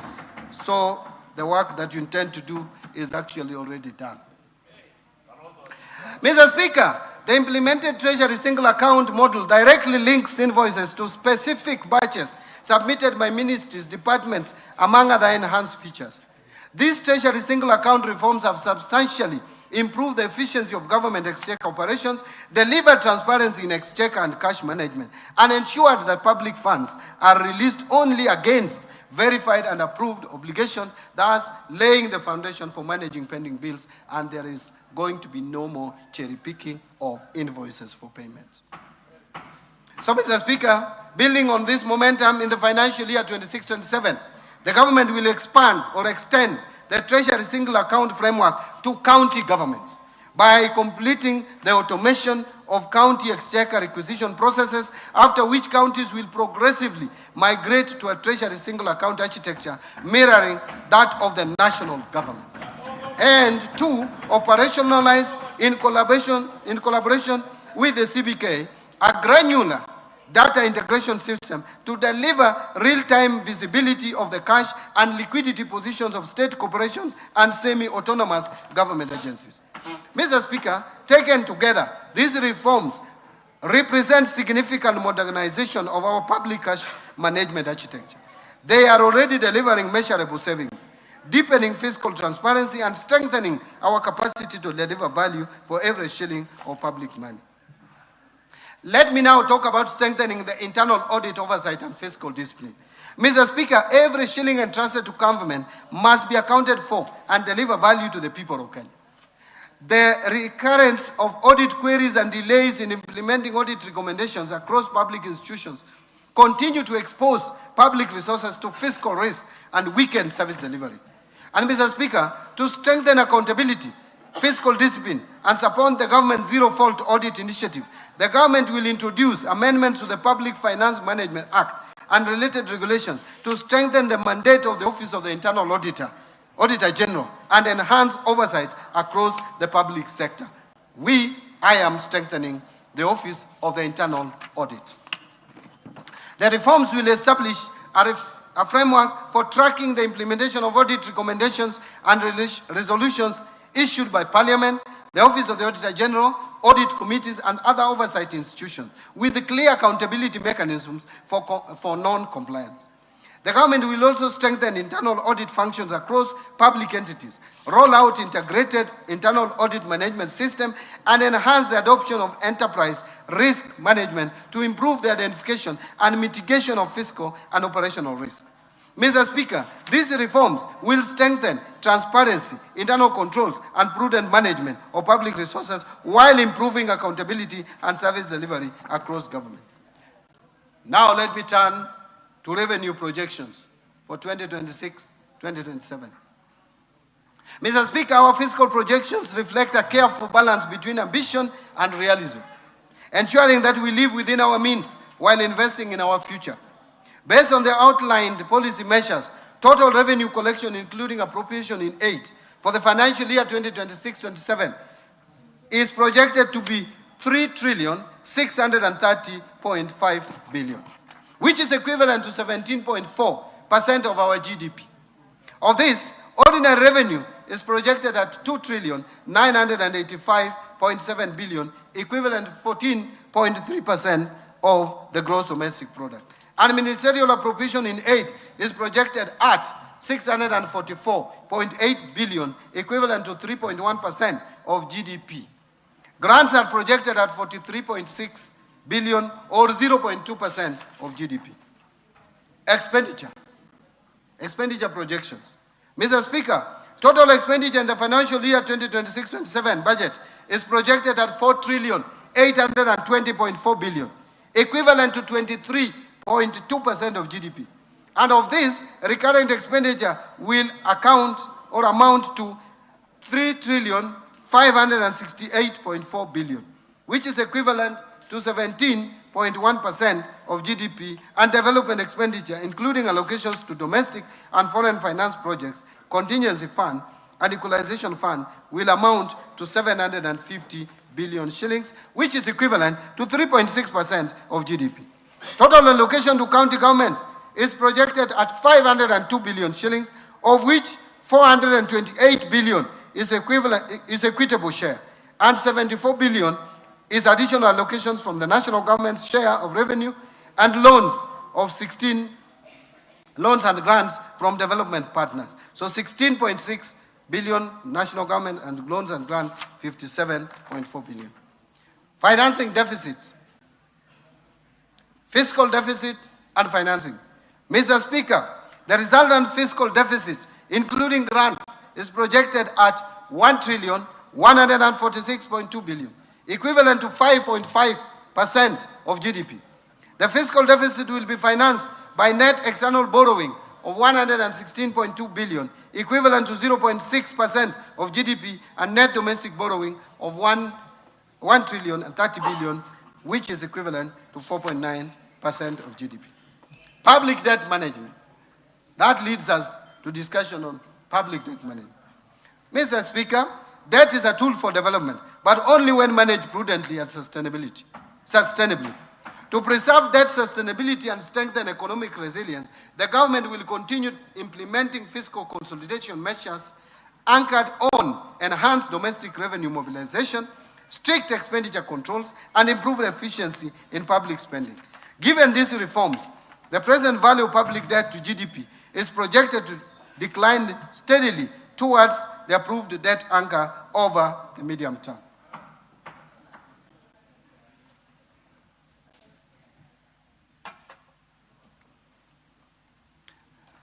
Mr. Speaker, in pursuit of the strategic objective of strengthening debt portfolio diversification, the National Treasury is actively advancing a range of innovative financing instruments. These initiatives are designed to broaden the investor base, optimize the cost risk profile of public debt, and enhance overall resilience in debt management. In this regard, the government is considering thematic and liability management instruments such as debt for food swaps and debt for development swaps. These instruments provide an opportunity to convert external debt obligations into targeted investments that directly support national priorities, including food security, sustainable development, and social infrastructure, while simultaneously easing debt service pressures and reinforcing fiscal sustainability.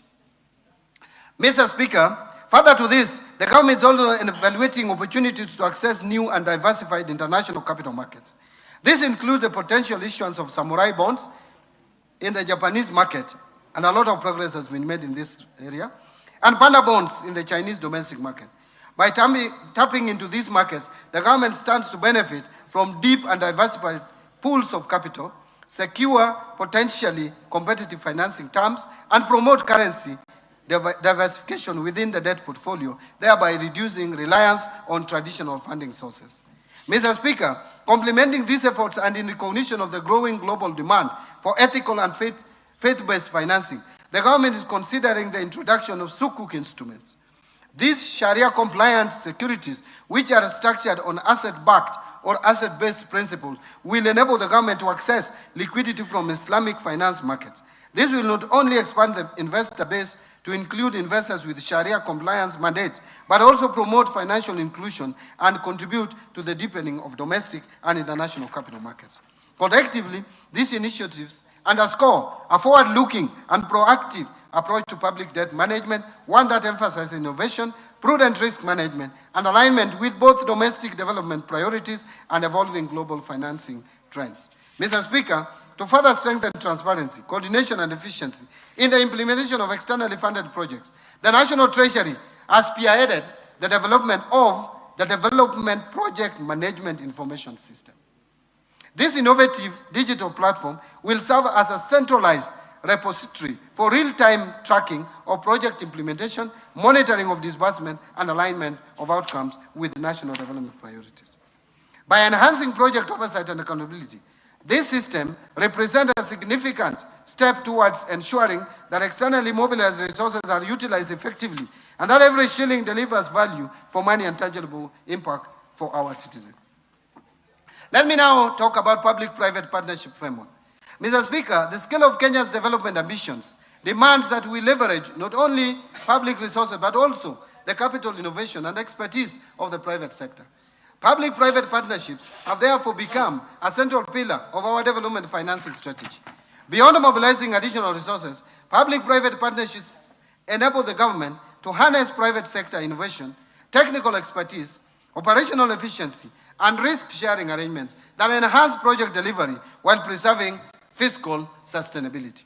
Mr. Speaker, the government continues to strengthen public-private partnerships program as a key instrument for delivering strategic investments under the bottom-up economic transformation agenda. In this financial year, we have so far mobilized approximately 96 billion private capital investment in PPPs. This being the CRBC/NSSF investment for the Rironi Gilgil, which is A8, and Nairobi Mai Naivasha A8 South, sections of the Nairobi Nakuru Mau Summit Highway.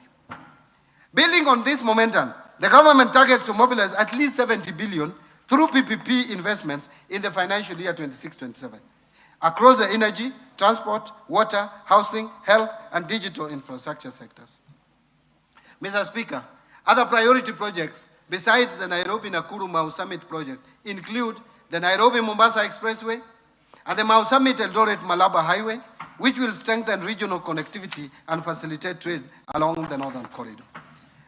Mr. Speaker, in ports and logistics, the government is leveraging private sector capital and expertise for the development of container terminals, cargo berths, inland container depots, and special economic zones in Mombasa, Lamu, Nairobi, and Naivasha, strengthening Kenya's position as the region's leading trade and logistics hub. Mr. Speaker, in the energy sector, priority investment include the High Grand Falls hydropower project, expected to generate 700 megawatts, and the Karura hydropower project, expected to generate an additional 90 megawatts. Together, these projects will add approximately 790 megawatts of clean and reliable power to support industrialization, digital transformation, and emerging technologies. These investments will be complemented by strategic transmission infrastructure projects to strengthen and expand the national grid.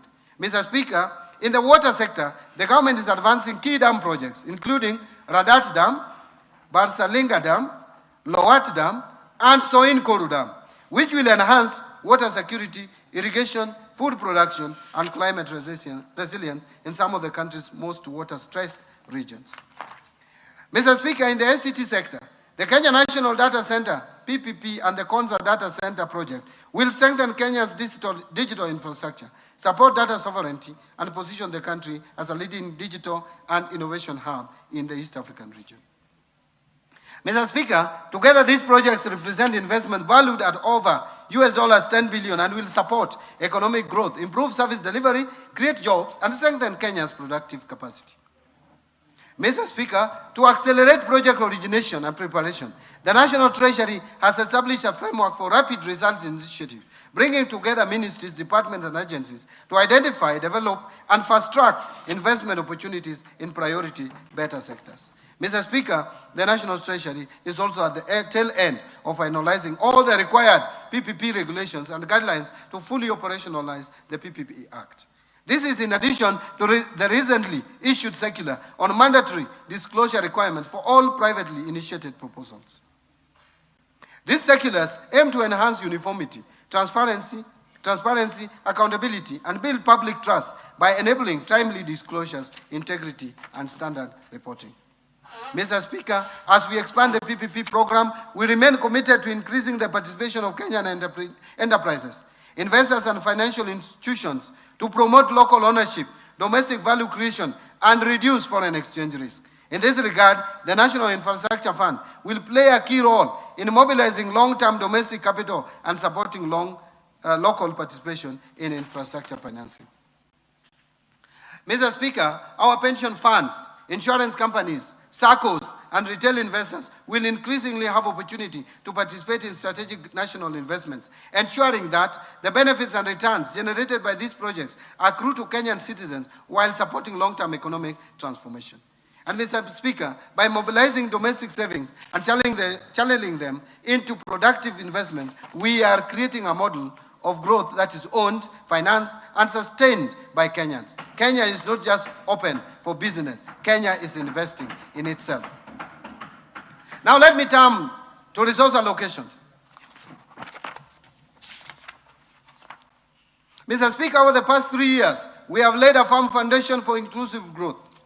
For financial year 2026-2027, the financial year 2026-2027 builds on those gains and advances the bottom-up economic transformation agenda.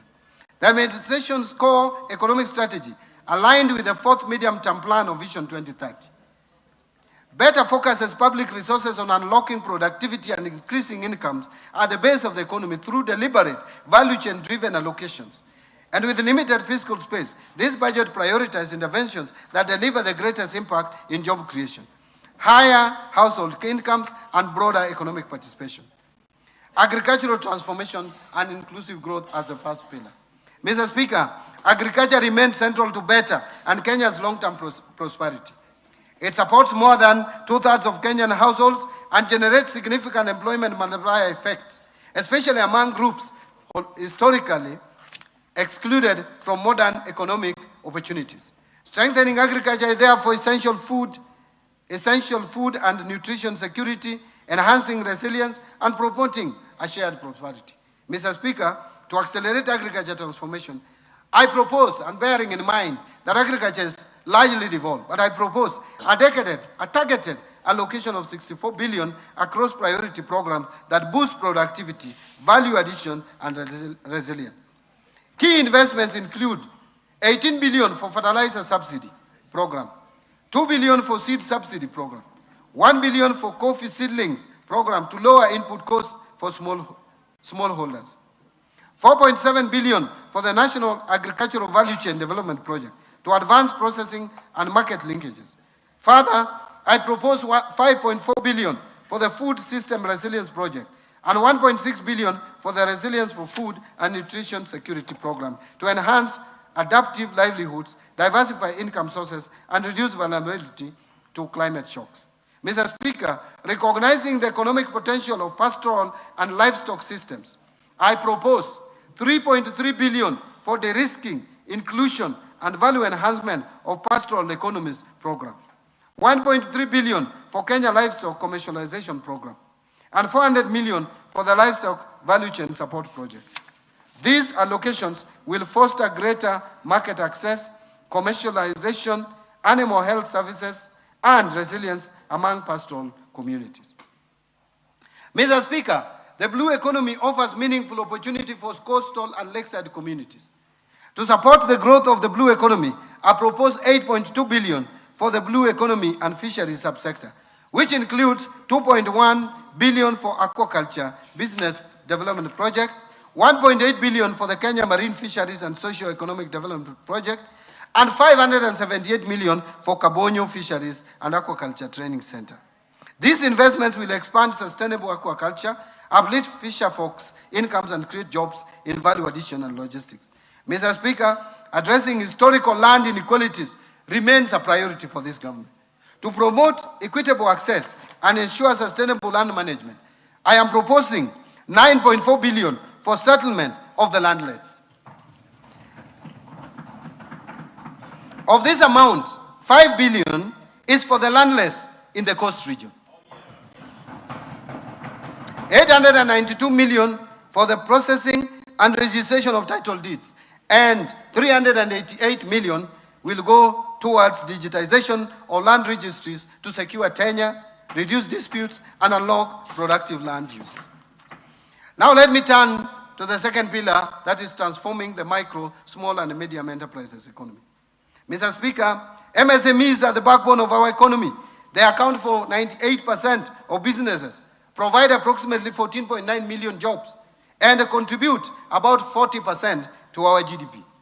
They span informal home-based enterprises, artisans, mechanics, tailors, carpenters, fabricators, and medium-sized firms.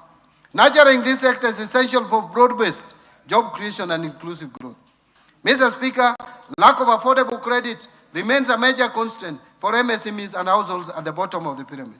To address this, I propose 550 million for the Center for Entrepreneurship Project to strengthen incubation, skills, and business development services, and 1.1 billion for Rural Kenya Financial Inclusion Facility to expand credit access and financial services to underserved communities.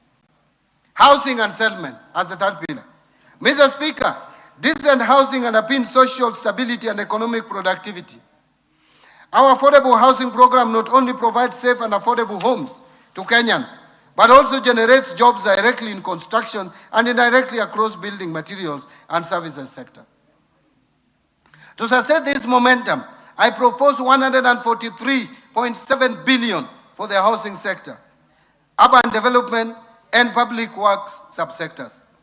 This package will include 18.6 billion under the Kenya Urban Program, 50.6 billion for construction of affordable housing units, 20.9 billion for social housing units, and 20.2 billion for the institutional housing, and 18.2 billion for critical social and physical infrastructure.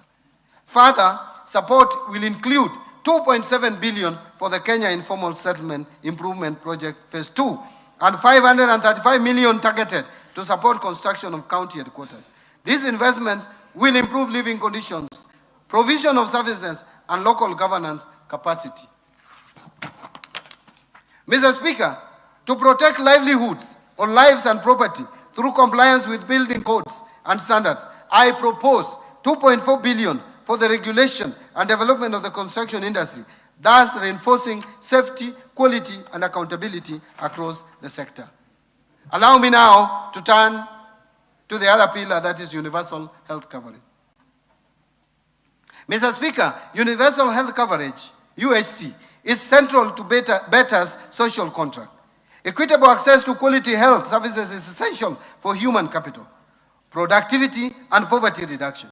Towards this end, I have proposed 177.2 billion to the health sector to advance UHC and strengthen essential services.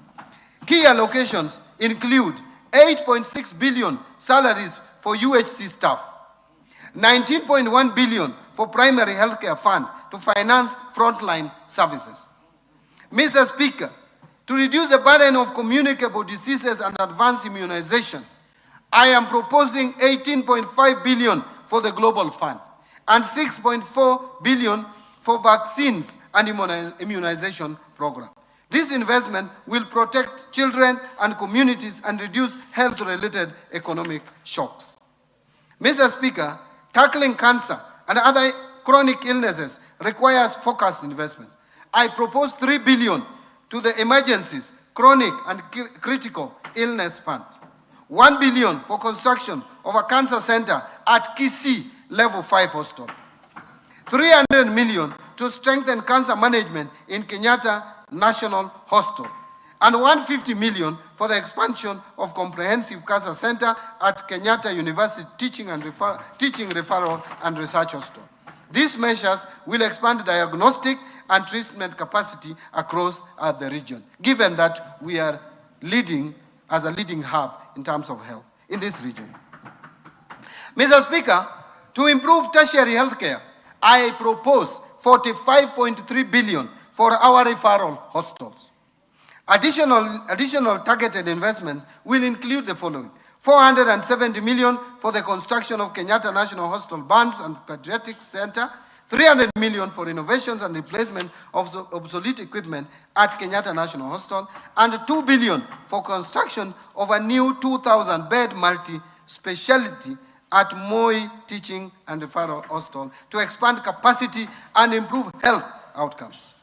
Mr. Speaker, to ensure reliable supply chains and strengthen human resources, I am proposing 20.9 billion for Kenya Medical Supplies Agency, KEMSA, 3.1 billion for the Kenya Medical Research Institute, 1.3 billion for the Integrated Reproductive Health Program, 500 million for family planning and reproductive health commodities, and 600 million for equipment at the National Blood Transfusion Services.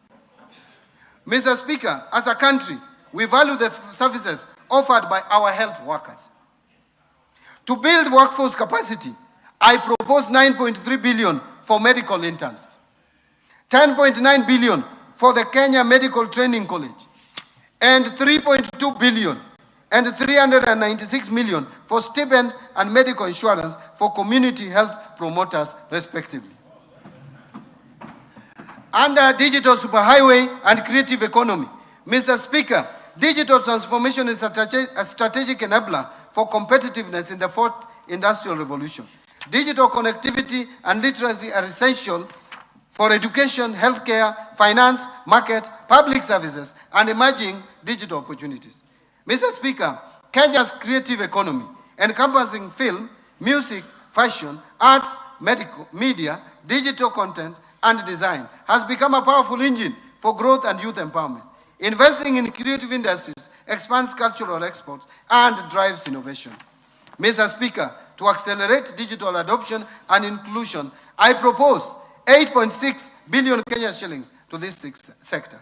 And this will include 4.3 billion for Kenya Digital Economy Acceleration Project, 1.3 billion for maintenance and rehabilitation of national optic fiber backbone infrastructure, 528 million for maintenance and rehabilitation of last mile county connectivity, 309 million for government shared services, 382 million for the digital superhighway cybersecurity, 400 million for establishment of digital hubs, and 455 million for ICT infrastructure maintenance. Investing, now let me move to infrastructure. Mr. Speaker, infrastructure is the backbone of economic transformation. It provides connectivity, energy, and water resources needed to power productive activities and sustain human settlement. By reducing transaction costs and opening markets, infrastructure investments deliver long-term value.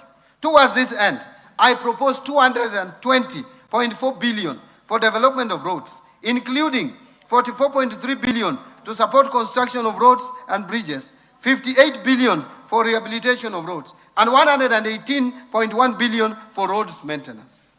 This balanced mix supports connectivity, freight, efficiency, and long-term road preservation. Mr. Speaker, to expand railway transport, I propose 38.4 billion for railway projects. Additionally, Kenya shillings 400 million is proposed for the Kenya ferry ramp in Likoni, Mombasa.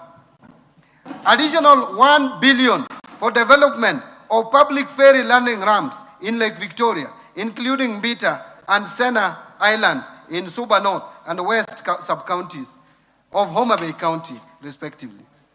150 million for acquisition of public ferry in Lake Victoria, completing the purchase of public ferry for use in Lake Victoria. And 582 million for Nairobi Bus Rapid Transport Project, which is a critical public transport investment that will reduce congestion and enhance mobility.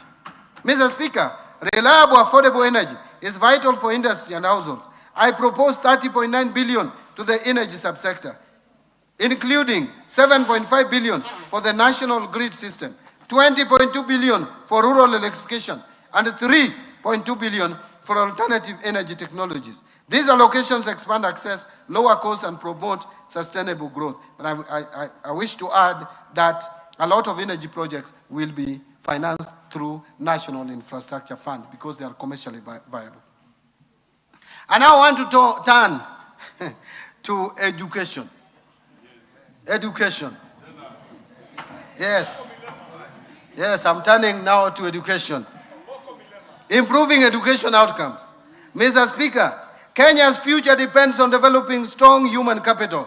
And to this end, we will continue to strengthen quality learning, training and research, promote equity and inclusivity, scale up investment in education, fortify the system against emerging technological and labor market shifts, as well as fortify education to industry linkages, thus ensuring skills match demand.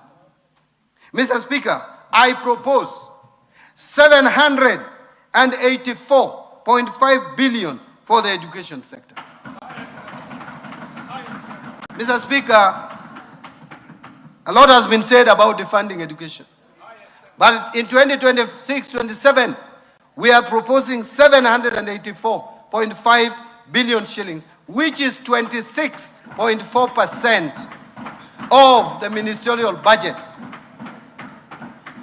Compare that to 2021-2022 budget, before this administration came into office. The budget for education was 526 billion shillings. That has increased now by 49%. And it was 24.5% of the ministerial budget. Now it is 26.5% of the ministerial budget. Therefore, Mr. Speaker, it is not correct that this government, this administration is defunding education. In fact, we are funding it more. So this 784.5 billion includes Kenya shillings 424 billion to Teacher Service Commission for payment of our teachers. And that has moved from 290 billion in 2022 to now 421 billion shillings. Basic education. Basic education is now 136. I'm proposing 136.6 billion. Compare that to 107 billion in 2022. 163.9 billion for higher education, which was 105 billion in 2022. 1.3 billion for science, innovation and research, and 58.5 billion for technical, vocational education and training.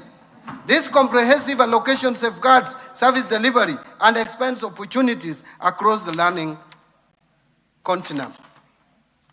Mr. Speaker, within this funding to the education sector, I propose 7 billion for free primary education, 54.6 billion for free day secondary education, and 30.7 billion for junior secondary school capitation. Those two lines, the free day secondary education 54.6 plus junior secondary education of 30.7, adds to a total of 85.3 billion. What was it in 2022? In 2022, it was 62.4 billion shillings. I also propose 9.9 billion for administering national exams. And that is in addition to what we have just provided before the end of this year to pay the arrears of 1.5 billion to teachers. So teachers who marked exams, they will be paid before the end of this financial year, 1.5 billion. 3 billion for school feeding program. Again, this school feeding program in 2022 had 2.2 billion. Now it is 3 billion. Mr. Speaker, I am proposing 4.9 billion to be provided for conversion of 20,000 intern teachers into permanent and pensionable from January 2027. Further, the newly recruited 24,000 intern teachers will be converted into permanent and pensionable terms in July 2027. In this respect, I am proposing an allocation of 8.2 billion for intern teachers to address staffing gaps and improving learning outcomes. Mr. Speaker, this government, by the time we reach next year, we will have employed 116,000. If you put it in terms of averages, over 20,000 teachers per year. There is no any other government that has ever employed more than 10,000 teachers per year. This government is employing on average 20,000 teachers per year. Mr. Speaker, to improve learning environment and skills training, I am proposing 4.1 billion for primary and secondary school infrastructure and 2.1 billion for construction and equipping of TVET centers, 7.1 billion for the Kenya Primary Education Equity and Learning Program, and 4.7 billion for Kenya Secondary Education Quality Improvement Project. Mr. Speaker, further investments in this sector include the following: 56.3 billion for Higher Education Loans Board for provisional loans to university and TVET students. And how much was it in 2022? 15.39. It has moved from 15.39 to 56.3 billion in this financial year. There is additional 30.9 billion for university scholarships. There is also 9.2 billion dedicated specifically for TVET scholarships and 6.7 billion for CBA arrears for universities and 2021-2022 CBA, and another 5.9 billion for ongoing projects in universities across the country, measures that expand access and strengthen human capital for a competitive economy. Mr. Speaker, let me talk now or speak to supporting manufacturing for job creation. Mr. Speaker, manufacturing is a linchpin for structural transformation. We will therefore continue to strengthen local value chains, deepen backward and forward linkages, and enhance competitiveness in domestic and export markets. Mr. Speaker, to continue promoting local industries, I propose 16.7 billion to support manufacturing initiatives across implementing agencies. This includes 2.6 billion for equipping county integrated agro-industrial parks, the ones that have been completed. 5.4 billion for supporting access to finance and enterprise recovery projects. 602 million for development of a three-river textile hub. 300 million for establishment of flagship export processing zone SAP, and 604 million for the development of special economic zone textile park in Naivasha, and 2.4 billion for Kenya jobs and economic transformation. These measures will deepen industrial clustering and create high-quality jobs. Mr. Speaker, I further propose 500 million for Coffee Cherry Revolving Fund, 2 billion for coffee debt waivers, and 2.7 billion for sugar sector reforms in order to stabilize key agricultural industrial value chains and protect livelihoods. Mr. Speaker, to prepare our youth for industry needs, I propose Kenya shillings 500 million for construction of industrial research laboratories that will foster innovation, internship, and industry academia collaboration. Now, improving security, which is of concern to all of us. Mr. Speaker, a safe and stable environment is indispensable for investment, trade, and economic growth. I therefore propose 252.1 billion for defense, 144.7 billion for the National Police Service, 64 billion for the National Intelligence Service, 63.9 billion for internal security and the national administration, and 42.6 billion for prison services. And these allocations strengthen national security and uphold the rule of law. Specific security interventions or investments include 13 billion to cater for leasing of police motor vehicles, 7 billion for police modernization program, 1 billion for construction and modernization of national forensic facilities. I have also proposed 3.9 billion for stipend to village elders for the first time, something that has been talked about for years, to enhance local administrative capacities, to appreciate. Thank you very much. Mr. Speaker, let me repeat. I have also proposed 3.9 billion for stipend to village elders to enhance local administrative capacities and to appreciate and recognize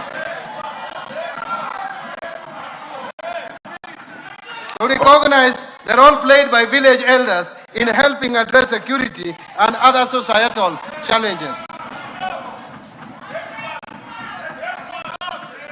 Mr. Speaker, allow me now to turn to protecting the vulnerable groups in our society. Mr. Speaker, social safety nets remain central to BETA's objective of poverty reduction and inclusive growth. Strengthen safety nets, protect livelihoods, create pathways out of poverty, and enable economically excluded households to participate in productive activities. In this regard, Mr. Speaker,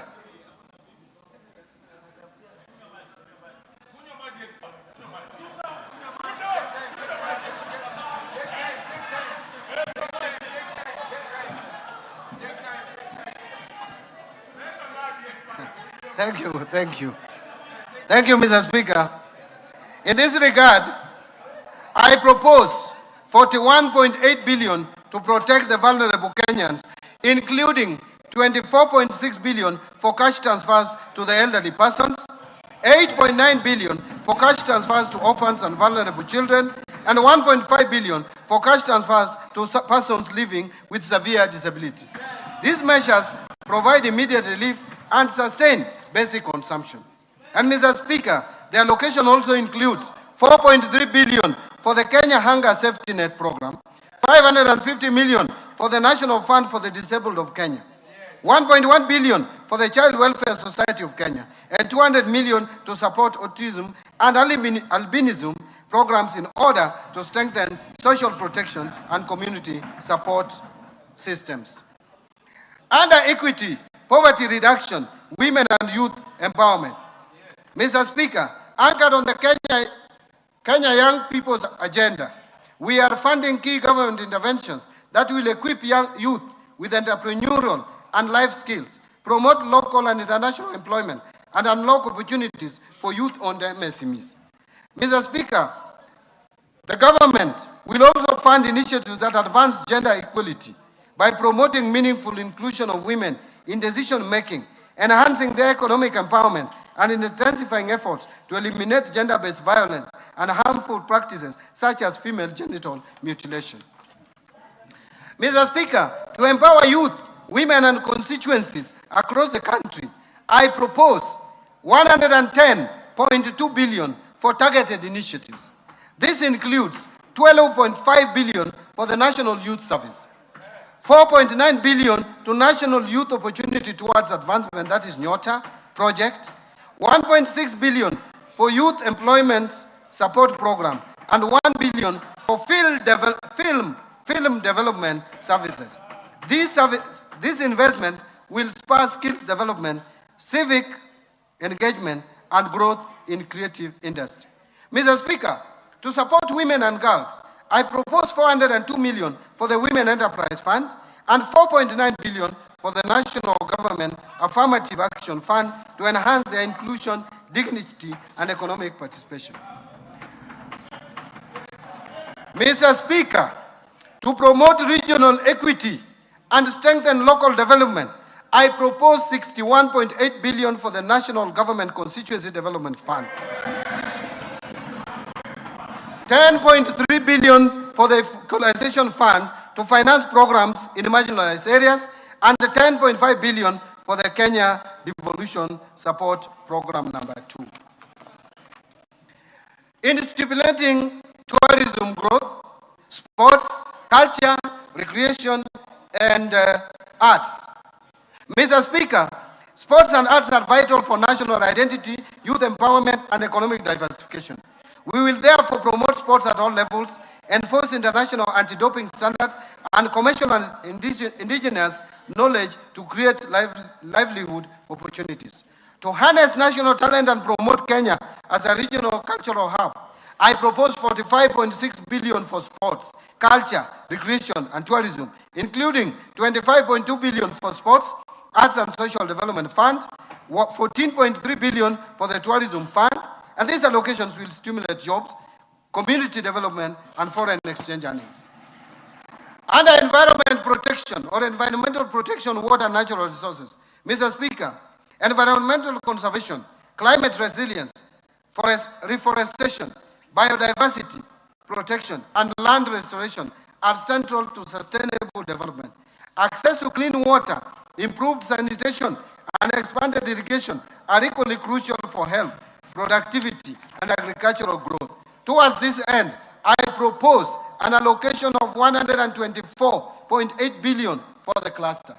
And Mr. Speaker, to safeguard ecosystem and tackle climate risk, I propose 13.4 billion for forest resources conservation and management, 1.7 billion for forest research and development. I also propose 3.2 billion for tree growing campaign.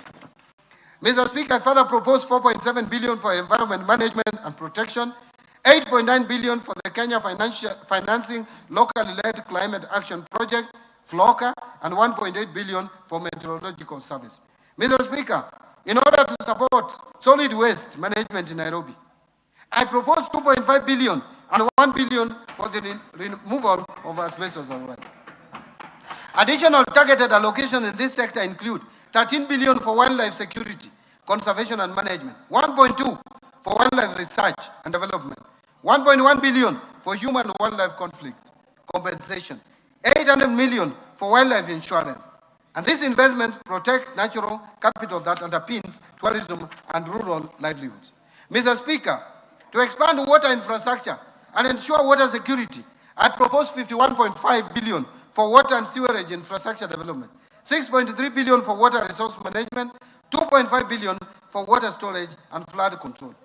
Mr. Speaker, to promote irrigation development in the country and reduce reliance on rain-fed agriculture, I propose 1.1 billion for irrigation and drainage development, 1.8 billion for large-scale commercial irrigation development, 3.3 billion for community-managed irrigation development, 3 billion for public irrigation schemes, 1.6 billion for revitalization of irrigation in nasal areas, and these allocations will improve access, productivity, and resilience in agriculture and settlement. Now, improving governance and sustaining the fight against corruption. Mr. Speaker, strong institutions and adherence to the rule of law are prerequisites for sustainable development.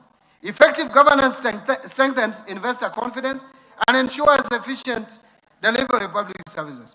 To strengthen accountability and the rule of law, I propose 5.1 billion for the Ethics and Anti-Corruption Commission, 7 billion for the Office of the Director of Public Prosecutions, 6 billion to the State Law Office, 9.8 billion for the Office of the Auditor General, and these allocations will intensify anti-corruption efforts and reinforce public sector integrity. Mr. Speaker, to enhance parliamentary oversight and legislative functions, I propose 50.9 billion for Parliament. Further, to support administration of justice, I propose 30.4 billion for the judiciary. These allocations are essential to uphold democracy, transparency, and citizen trust in public institutions. Now, allocations to county governments. Mr. Speaker, the government remains committed in supporting devolution through intergovernmental fiscal transfers in line with Article 202 of the Constitution. I therefore propose to allocate 428 billion in equitable share, which shall be transferred to the respective county governments as per the first basis formula during the financial year 26-27. The 428 billion represents 21% of the most recently audited revenues for the financial year 22-23, way higher than the minimum of 15% prescribed in Article 203 2 of the Constitution. Mr. Speaker, including the additional allocation from the national government share of revenue of 16.6 billion to the proposed shareable of 428 billion, implies that the county governments will receive a total of Kenya shillings 444.6 billion, just a few billions, less than about 5 billion less than what is in the 10-point agenda. Further to this allocation, I have proposed an additional allocation of 57.4 billion from loans and grants from development partners. Mr. Speaker, the National Treasury has developed the Draft Public Finance Management Bill 2025, which proposes to amend Sections 42 and 191 of the Public Finance Management Act, CAF 412. These amendments aim to provide for submission of two separate bills, one on the county government's additional allocations, national government share of revenue bill, and the other on proceeds from loans and grants from development partners bill. This will mitigate delays in the approval and disbursement of county government's additional allocations. Now let me speak or talk about equalization fund. Mr. Speaker, to support implementation of projects in the marginalized areas, 10.3 billion has been proposed as an allocation to the equalization fund in the financial year 26-27. Mr. Speaker, now I turn to county government pending bills. Mr. Speaker, the growing stock of pending bills in county government poses a fiscal risk. As of 30th June 2025, county governments reported outstanding pending bills of 183 billion. And Mr. Speaker, during its 27th ordinary session, the Intergovernmental Budget and Economic Council, IBEC, approved and adopted the county government's pending bills action plan submitted by the Controller Budget. The Council directed all county governments to customize and implement their respective pending bills action plans to progressively reduce the stock of pending bills. I urge county governments to ensure full implementation of the agreed action plans. Now let me turn to taxation measures. Having talked about expenditure, the money being allocated here and there, now it is the time to see where money is coming from. Taxation measures. Mr. Speaker, following the tragic events of 25th June of 2024, which I hope will never be repeated again in this country, a day that remains etched in our hearts, government was reminded of the need to always listen to the voices of our citizens. As I mentioned at the beginning of this statement, I championed public engagements with Kenyans of all walks of life while putting together this budget and the supporting policy measures. Mr. Speaker, over the last 1 month, focus has been more on the Finance Bill 2026. And like I mentioned, I engaged Kenyans widely in town hall meetings, various media stations, Bunge la Mwananchi at Jivanji Gardens here in Nairobi, Ongata Rongai in Kajiado, comrades at the University of Nairobi, Citizen Digital Express, just to mention but a few. I wish to thank all Kenyans who took time to attend these forums and engage with me. My assurance is that their voices have been reflected in the proposal that I'm presenting today. Mr. Speaker, in preparing these proposals, I have been guided by the overriding principle of placing the well-being of the common Mwananchi first. In this regard, I have deliberately chosen not to introduce new taxes or increase tax rates that would further overburden the hard-working Kenyans and their families. Instead, the measures are focused on reforms that improve efficiency in tax collection, create a fairness in the tax system, and broaden the revenue base without burdening the Mwananchi. Mr. Speaker, allow me to share a striking reality. Today, only 3.1 million working Kenyans contribute to pay as you earn. Yet, millions of other Kenyans that make money in our economy do not contribute to the taxes we collect. Many of these people have been filing nil returns year after year. The burden of developing this country has therefore been on a few of us. And Mr. Speaker, that this must change. We shall continue to broaden our tax base, a process that will help us lower tax rates to ease burden on the few that are tax compliant. Mr. Speaker, to support financing of the 2026-27 budget, I will today present highlights of two sets of proposals. The first set of proposals relates to custom measures agreed upon by the East African Community Ministers, Cabinet Secretaries responsible for finance and economic affairs during this year's pre-budget consultations held in Arusha, Tanzania on 15th May 2026, and which we will conclude this coming weekend. The measures agreed upon target to support local manufacturing, promote value addition, strengthen industrial competitiveness, enhance food security, protect jobs, and align the regional tariff structure with Kenya's economic development projects. The second set of proposals are contained in the Finance Bill of 2026. These measures are guided by three key principles. First, efficiency, to ensure tax collection is done with minimal leakages and ease compliance. Second, fairness, to ensure that the tax burden is shared equitably among all. And third, simplicity, to ensure that compliance with tax laws is straightforward, transparent, and predictable for all Kenyans. Mr. Speaker, the measures I present today, majority of which are targeted to simplify tax compliance and strengthen tax administration, are expected to yield an additional Kenya shillings 98.9 billion in terms of revenues. So let me turn to custom measures. Mr. Speaker, allow me to express my sincere appreciation to this House for the approval granted to the custom measures on 8th of May 2026, which are subsequently presented during the pre-budget consultations held in Arusha, Tanzania on 15th May of 2026. I wish to inform this House that all those measures were subsequently adopted by the East African Community Ministers, Cabinet Secretary responsible for finance and economic affairs. These measures will take effect from 1st July 2026. I will now highlight some of them. Mr. Speaker, high production costs continue to constrain growth and competitiveness of local industries, particularly where manufacturers rely on imported inputs that are not available locally. To lower the cost of production for our local industries and make locally produced goods affordable, Kenya secured an approval at the region to continue applying a 0% duty remission on selected inputs used in manufacture of pharmaceutical products, roofing materials, automotive parts for vehicles and motorcycles, and cold rooms for preservation, leather processing, and the assembly of smart mobile phones. Laptops and tablets. Kenya also secured approval to continue applying a duty remission rate of only 10% on selected inputs used in furniture and door manufacturing, as well as completely knocked down kits for assembly of motorcycles. Through these measures, jobs created by the industries in these categories remain protected to support livelihood of our people. Mr. Speaker, food security is one of the pillars under the bottom-up economic transformation agenda, and therefore remains a national priority. To support affordability of food and animal feeds by Kenyans, Kenya was allowed to continue importing wheat at a duty remission rate of 10% instead of the common external tariff rate of 35%. Continue importing imports for manufacture of animal feeds.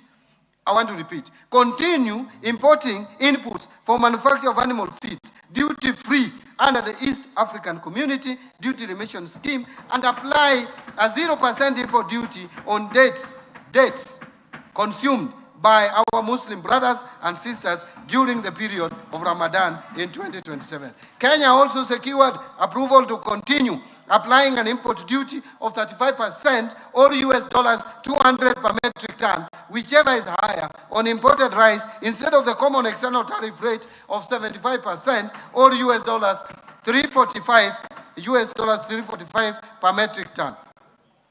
Mr. Speaker, to promote value additional products locally grown by our farmers, Kenya was allowed a stay of application of East African Community common external tariff rates and apply a duty rate of 35% or equivalent specific duty rates on selected processed food products, including preserved vegetables, peas, sweet corn, tomato products, sauces, jams, edible oils, malt extract, and other prepared food products.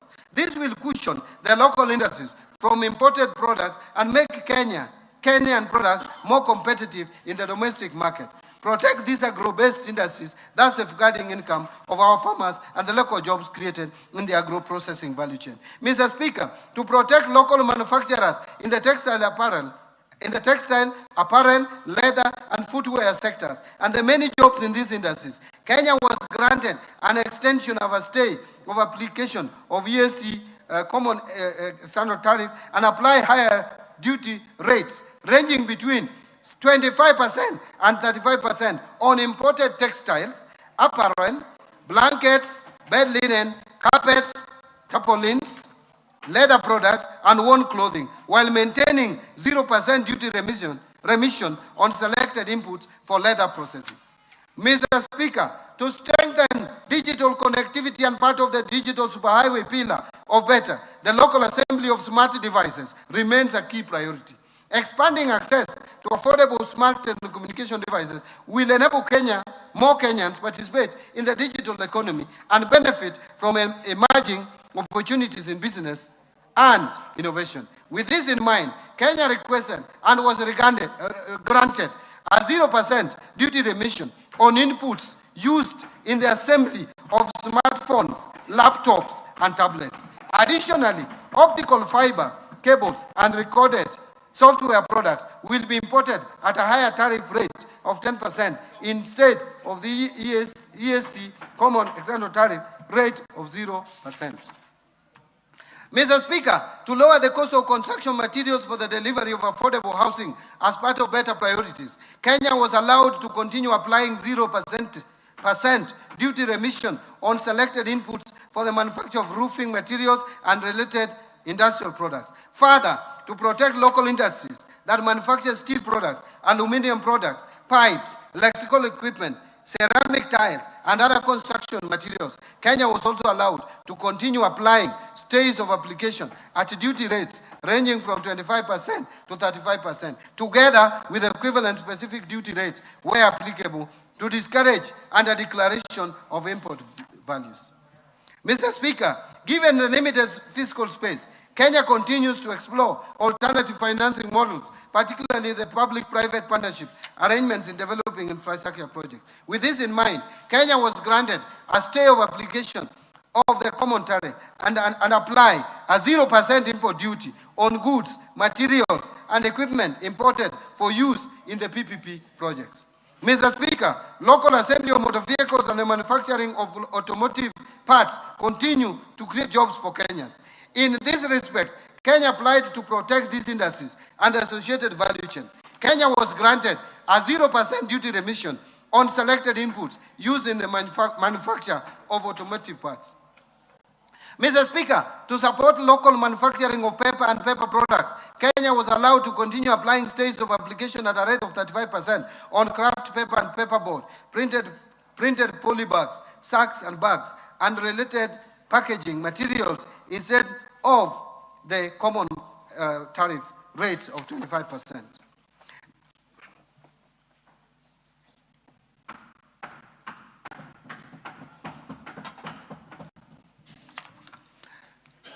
Mr. Speaker, to protect local manufacturers of household and industrial products and the jobs therein, Kenya will continue to the stays of application under the common tariff rates and apply rates ranging from 25 to 35%, together with equivalent specific duty rates where applicable on products including LPG stoves, cookware, aluminum products, steel products, electrical equipment, and related manufactured goods.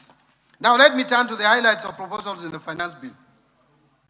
Mr. Speaker, I now turn to the proposals in the Finance Bill 2026 that target to amend various domestic tax laws to improve revenue collection, ease tax compliance, and create fairness within the tax system.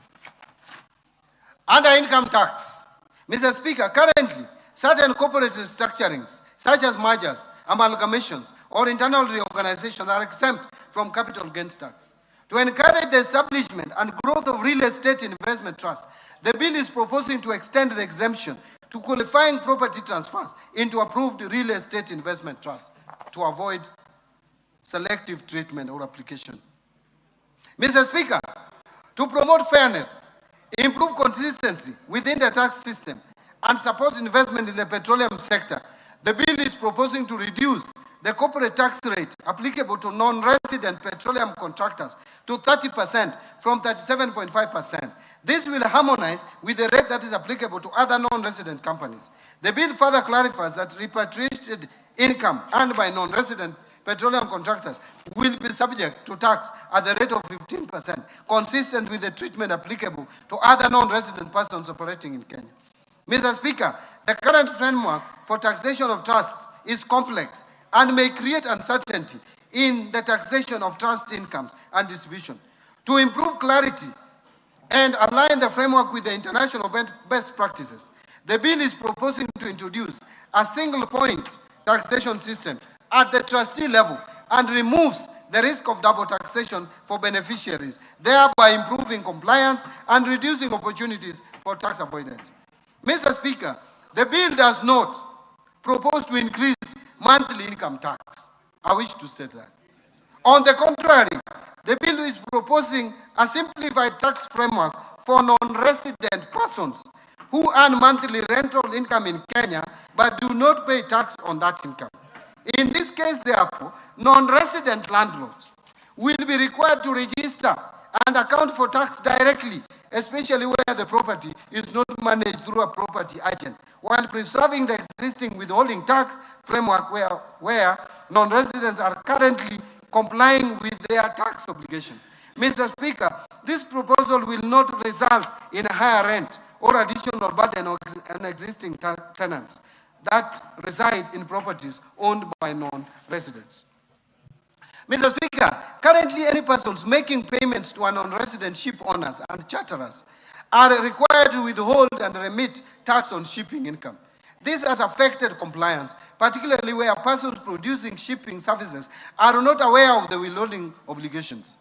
To simplify the administration of the tax and provide greater certainty in its collection, the bill is proposing to place the responsibility for payment of the tax on resident shipping agents and provide a clear timeline for remittance being within 5 days after receipt of payment or before the ship leaves the port of landing, whichever is earlier. Mr. Speaker, currently the deadline for filing tax returns is 30th June of every year for all categories of income, which leaves no room for verification and validation of filed returns before the commencement of another financial year. To provide sufficient time for verification and validation of returns, I propose revisions to the timelines for filing individual income tax returns. Under the proposal, taxpayers with nil returns will be required to file within 1 month after the end of the year of income, because they have nil returns anyway. While taxpayers whose income is fully taxed at source, including persons earning employment income only, will file within 4 months after the end of the year of income. All other taxpayers are required to file their return by 30th of June every year. All businesses will still continue to file their returns by 30th of June every year. So it is not true that we are reducing for everyone, making filing returns complicated. Mr. Speaker, currently gains arising from offshore transfers, where the value of the transferred shares is derived from assets located in Kenya, are not taxed. To ensure that gains derived from Kenya assets remain taxable in Kenya, irrespective of how the transactions are structured, the bill therefore proposes to amend the Income Tax Act to ensure that all gains from transfer of assets located in Kenya get same tax treatment, irrespective of the location of the beneficial owners. Mr. Speaker, when companies make profits, those profits should find their way back to shareholders within a reasonable time. Currently, some companies have been holding back their profits indefinitely, simply to defer paying dividend tax. This is a loophole that needs to be addressed. In order to provide greater certainty in the application of the deemed dividend provision, which is already in law, and discourage indefinite retention of profits solely for purpose of deferring dividend taxation, the bill is proposing to introduce a minimum deemed dividend distribution threshold of 60% of undistributed income. Mr. Speaker, rapid advances in technology have transformed the way businesses make payments, distribute software, and provide services across borders. However, the current Income Tax Act provisions do not clearly address the tax treatment of certain payments arising from software distribution arrangement, payment card schemes, payment processing systems, and related digital platforms. This has created uncertainty and disputes regarding the taxation of interchange fees, merchant service fees, and other payments made for access to this system. The bill therefore proposes amendments to clarify the definition of management of professional fees and royalties in order to provide a clear legal framework for taxation of such payments and reduce opportunities for revenue leakage. Mr. Speaker, gambling activities have grown significantly in recent years, particularly through digital platforms. While these are legitimate activities, winnings from gambling are income, and like any other income, they should be taxed. The bill therefore proposes to introduce withholding tax on winnings lotteries and prize competitions. Mr. Speaker, the scrap metal trade is a significant economic activity that supports the livelihood of many Kenyans. To improve traceability of transactions and strengthen compliance for scrap metal trade, the bill proposes to introduce a withholding tax on incomes earned from the sale of scrap metal at a low rate of 1.5% of the gross amount paid. Mr. Speaker, currently payments made by the national carrier to non-resident service providers are exempt from payment of withholding income tax, while similar payments when made to residents are taxed. To promote fairness and ensure consistent tax treatment between resident and non-resident service providers, the bill proposes to remove the exemption from withholding tax on payments made by the national carrier to non-resident service providers. Value-added tax, VAT. Mr. Speaker, I will now turn to the proposed amendments to the value-added tax. Mr. Speaker, dialysis remains a life-sustaining treatment for many Kenyans living with kidney disease. Yet the cost of essential renal treatment equipment continues to place pressure on households and healthcare providers. The bill therefore proposes to exempt dialyzers, which is a critical life-saving component for patients experiencing kidney failure, from VAT to reduce their cost and make renal treatment affordable. Mr. Speaker, the government recognizes the important role that trade is in used clothing and footwear, commonly known as mitumba, continues to play in supporting livelihood and affordable access to clothing across the country. To simplify compliance, the bill proposes to charge VAT at the point of importation, while subsequent domestic sales of worn clothing and worn footwear will be exempt from VAT. This means that mitumba traders selling to everyday Kenyans will not be burdened with VAT obligations. Contrary to what is being said out there, we are making mitumba more and more cheap because there will be no multiple VATs. You only pay once at the point of entry. Mr. Speaker, currently passengers arriving at the ports of entry in Kenya are allowed VAT exemption on value of goods not exceeding only US dollars 300. This threshold has remained unchanged and has not kept pace with the current realities. The bill therefore is proposing to increase the VAT exempt threshold on value goods for passengers arriving at the ports of entry from US dollars 300 to US dollars 2,000. Mr. Speaker, the scrap metal sector plays an important role in supporting local manufacturing and recycling activities, but presents significant challenges in administration of input VAT. To simplify VAT administration within the sector, while complementing the withholding income tax framework proposed under the Income Tax Act, the bill therefore proposes to exempt scrap metal from payment of VAT. Mr. Speaker, public-private partnership continues to play an important role in the delivery of strategic infrastructure projects across the country. To reduce the cost of implementation of the project, the bill proposes a VAT exemption for goods and services imported or procured locally for use solely in the approved public-private partnership infrastructure projects. Mr. Speaker, the rapid growth of digital payment platforms has created uncertainty regarding the VAT treatment of certain payment facilitation and processing services. While these services support financial transactions, they are distinct from the underlying financial services. The bill therefore seeks to clarify that core financial services, including money transfer services such as M-Pesa, will remain exempt from VAT, while platforms that facilitate services such as merchant acquiring, payment gateway, aggregation, and settlement services will not qualify for exemption. Mr. Speaker, to promote consistency in the treatment of input VAT and support proper administration of the VAT framework, the bill is proposing to require adjustment of input VAT previously claimed where goods that were intended for taxable supply subsequently become exempt while still in stock. Mr. Speaker, Kenya's tax expenditure was estimated at 286 billion, or 1.8% of GDP in 2024, a decline from 368 billion, or 2.4% of GDP in 2023. But Mr. Speaker, to further reduce tax expenditures, I propose to rationalize some of the existing incentives, such as to remove VAT exemption on certain goods and services currently exempt, including denatured ethanol, direction finding compass, affordable housing construction inputs, tourism facility construction inputs, and aircrafts of Chapter 88, excluding parts and large aircrafts of over 2,000 kilograms. These are what we call choppers, helicopters. We are removing them from VAT exempt. But aircraft parts will still enjoy VAT exemption.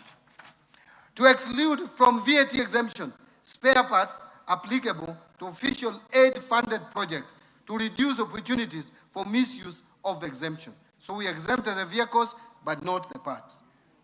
Transfer selected supplies from zero-rated status to VAT-exempt status in line with the national tax policy objective of limiting zero rating primarily to export. To exempt mobile phones from VAT as part of the simplified taxation framework for mobile phones outlined under the proposal under Excise Duty Act. So when we talk of excise duty on phones, moving from 10% to 25%, they talk about that, but they fail to say that we are removing VAT on mobile phones from 16% to nothing. So the above measures are expected to further lower tax expenditures as a share of GDP, hence revenue collection. Excise Duty Act. Mr. Speaker, we now turn to the proposed amendments to the Excise Duty Act. Mr. Speaker, currently, more Kenyans are drinking bottled water in both urban and rural areas. The bill is proposing to remove excise duty of 6 shillings and 41 cents per liter of bottled water. We are removing excise duty on bottled water. Mr. Speaker, it is expected that the vendors of bottled water will pass this benefit to the ordinary citizen by lowering the price of bottled water because it has ceased to be a luxury. Mr. Speaker, mobile phones have become essential tools for enhancing communication, access to information, and delivery of services.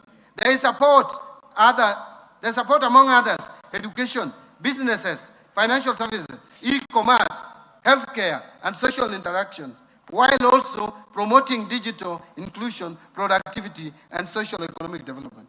Mr. Speaker, to further encourage use of mobile phones in the country, the bill is proposing to simplify taxation of mobile phones by replacing the existing multiple taxes and levies with a single excise duty charged at the rate of 25% at the point of activation on any telecommunications network.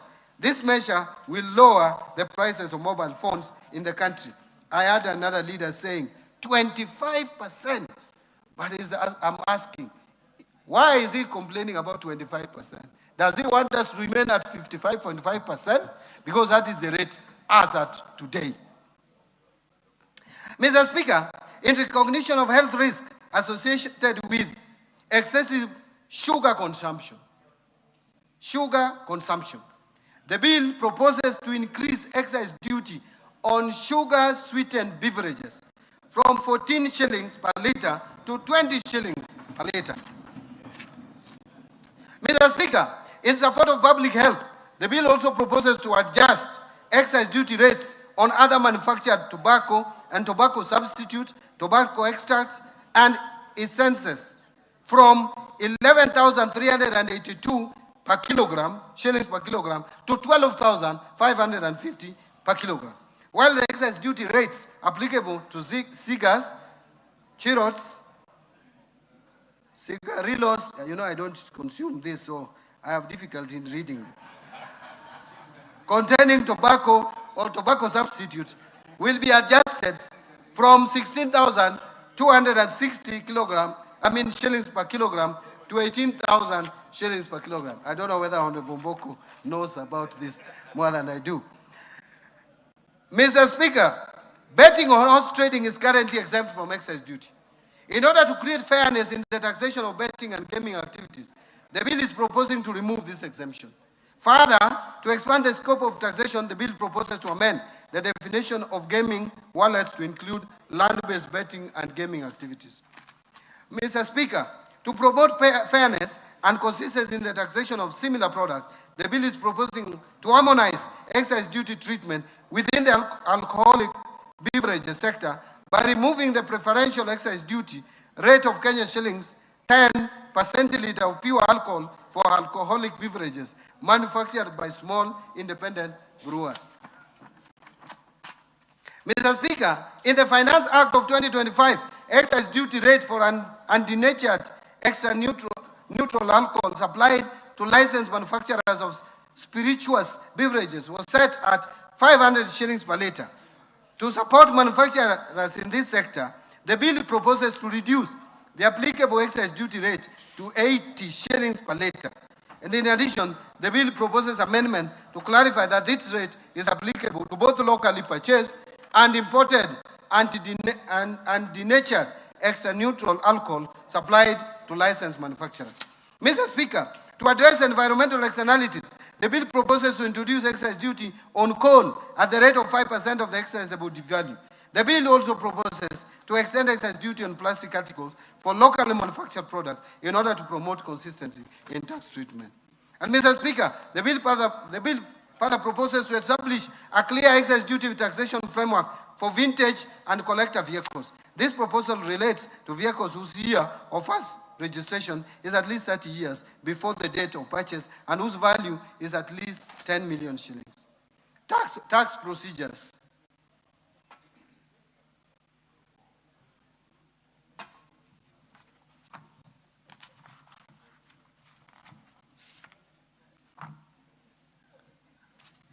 Mr. Speaker, I have about 30 more pages.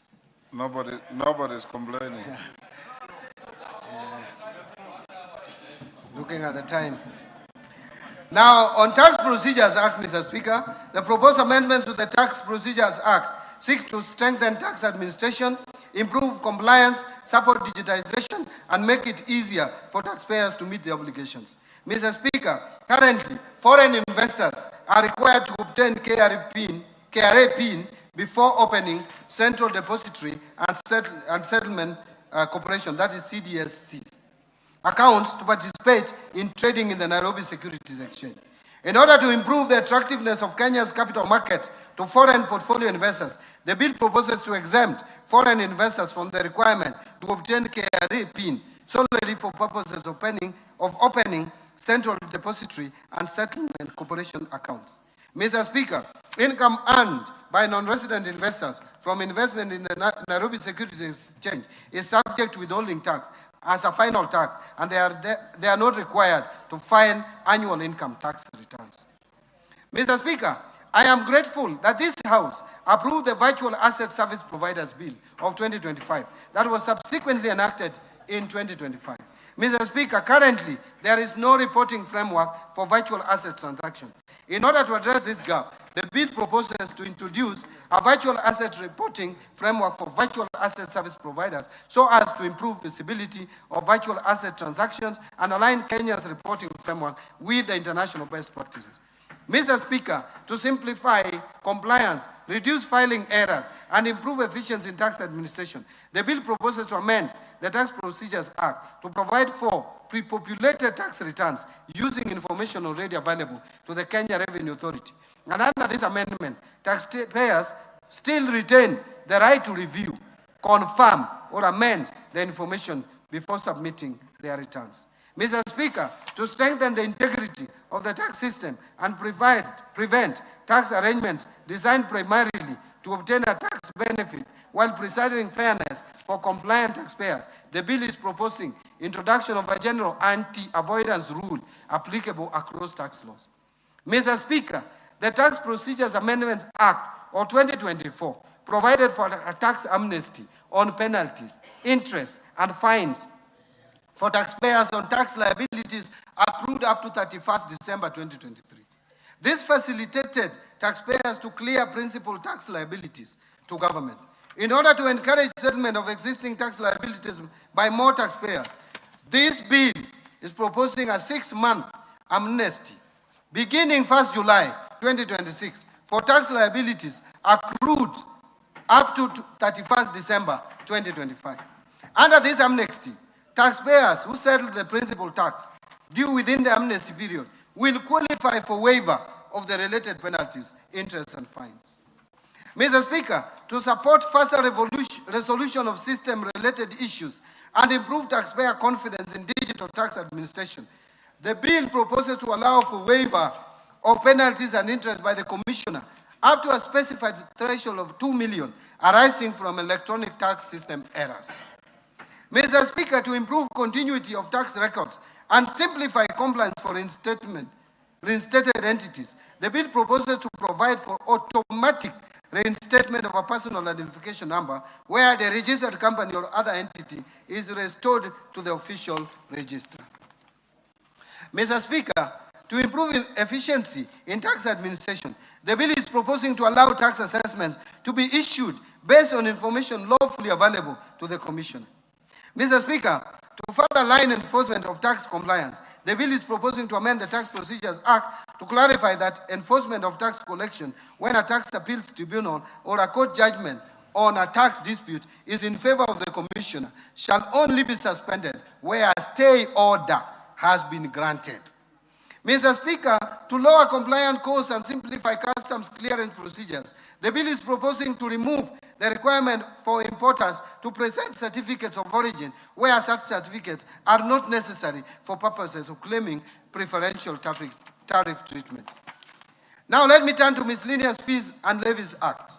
Mr. Speaker, under the Miscellaneous Fees and Levies Act, the bill proposes to rationalize the application of import declaration fee and railway development levy exemption on aircraft by limiting the exemption to aircraft parts and large aircraft used for commercial air transport. This measure is intended to better target the exemption while supporting Kenya's position as a regional hub for aircraft maintenance and aviation services. Mr. Speaker, the bill is also proposing amendments to clarify the application of customs procedures to all fees and levies imposed under the Miscellaneous Fees and Levies Act. These measures are intended to improve administration and support prudent fiscal management. Mr. Speaker, to support the growth of real estate investment trust market and development of Kenya's capital markets, the bill proposes to exempt from stamp duty transfers of beneficial interest in property into approved real estate investment trust. This measure complements the proposed amendments under the Income Tax Act on exemption of real estate investment trust from capital gains tax. Mr. Speaker, in line with the proposed simplified framework under the Excess Duty Act on mobile phones, the bill is proposing to exempt imported mobile phones from imported declaration fee and railway development levy, another benefit that is not being talked about by naysayers of the bill. Mr. Speaker, to increase resources available for road maintenance while ensuring that existing annuity obligations continue to be met, the bill proposes amendments to the Road Maintenance Levy Act to reduce the allocation to road annuity fund from 3 shillings per litre to 1.5 shillings per litre of fuel.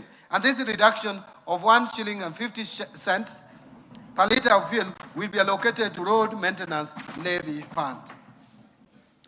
Mr. Speaker, let me now conclude.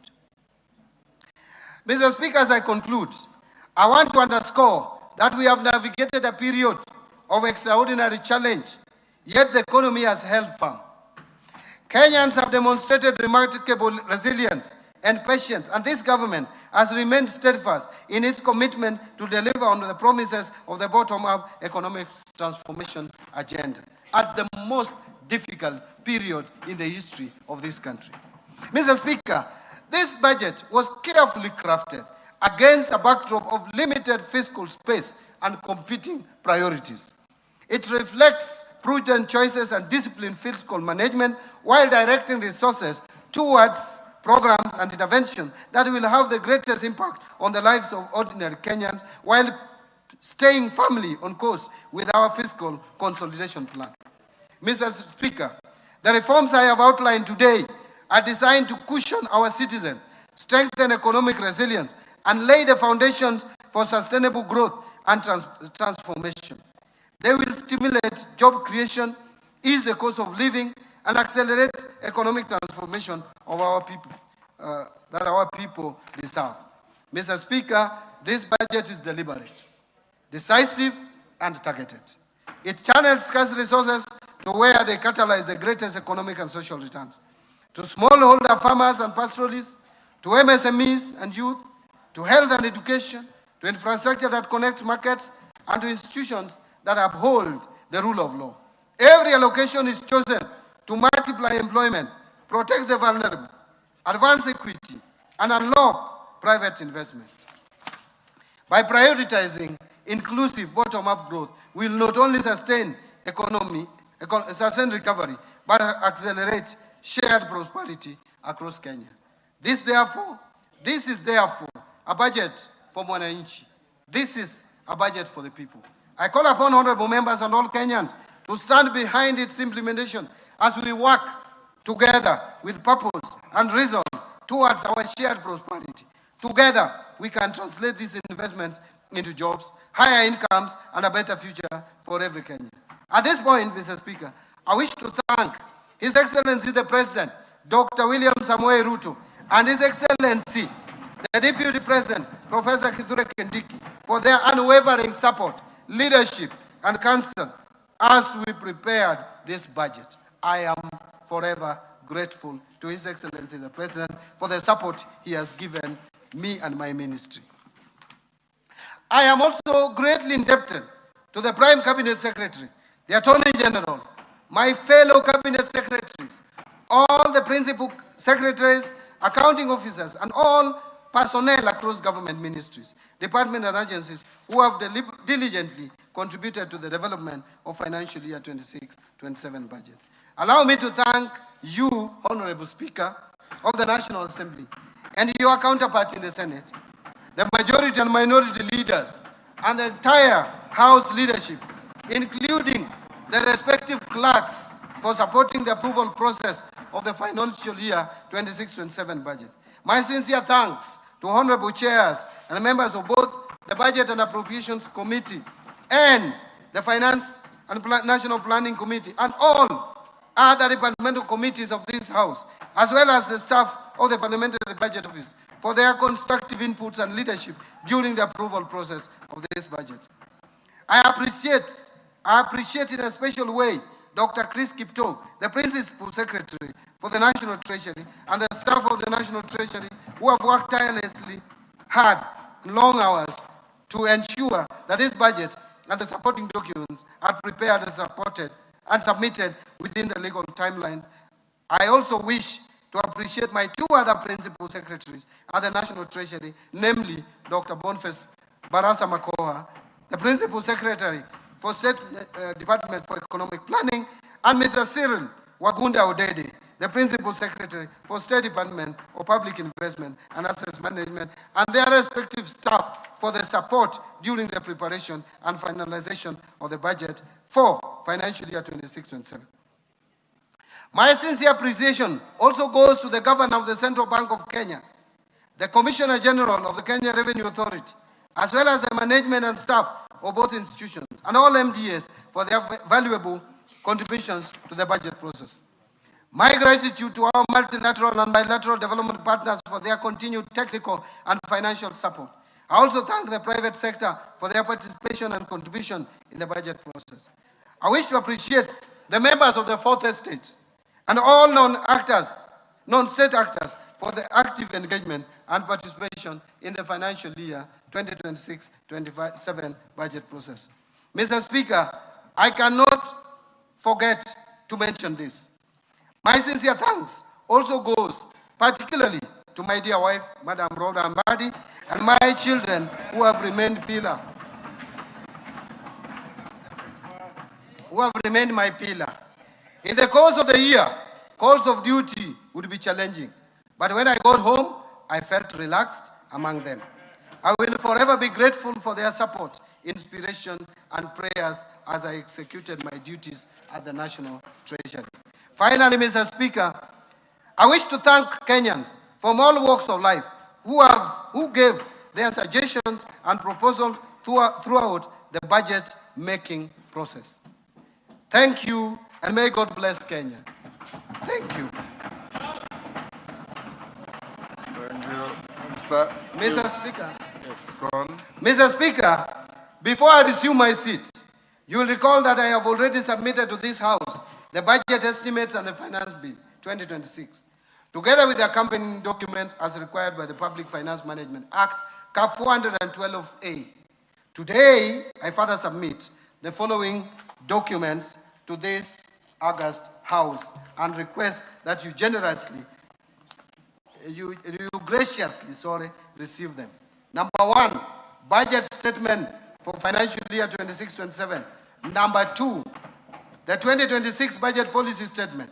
Number three, estimates of revenue, grants and loans for the financial year 26-27. Number four, financial statement for the financial year 26-27 budget. Number five, medium-term debt management strategy 2026. Number six, budget highlights, the Mwananchi guide for the financial year 2026-27 budget. And I believe we have put here also the Kiswahili version. Number seven, statistical annex to the budget statement for the financial year 26-27. Thank you, Honorable Speaker. Thank you, honorable members.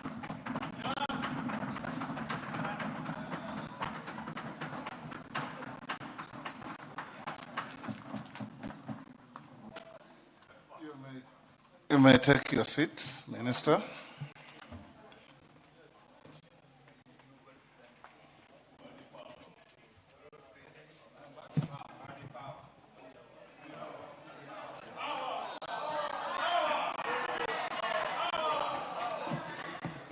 Order. Honorable members, I wish to thank the Cabinet Secretary for National Treasury for ably making a public pronouncement of the budget highlights for the national government for the financial year 2026-27 and the medium term and the revenue-raising measures. In this regard, honorable members, I confirm that in conformity with the provisions of sections 39 and 39A of the Public Finance Management Act, CAP 412A, and the Standing Order 244C, the Cabinet Secretary has submitted to the National Assembly the relevant legislative proposals necessary to actualize the revenue-raising measures to finance the 2026-2027 budget. This has since culminated in the Finance Bill 2026, which is under consideration by the House. Honorable members, it is now my pleasure to invite all honorable members, the Cabinet Secretary for the National Treasury and Economic Planning, other Cabinet Secretaries, representatives of the Judiciary, members of the Diplomatic Corps, and all invited guests to a reception at the Parliament courtyard hereafter. Honorable members, the time now being 6:13, the House now stands adjourned until Tuesday, 16th June 2026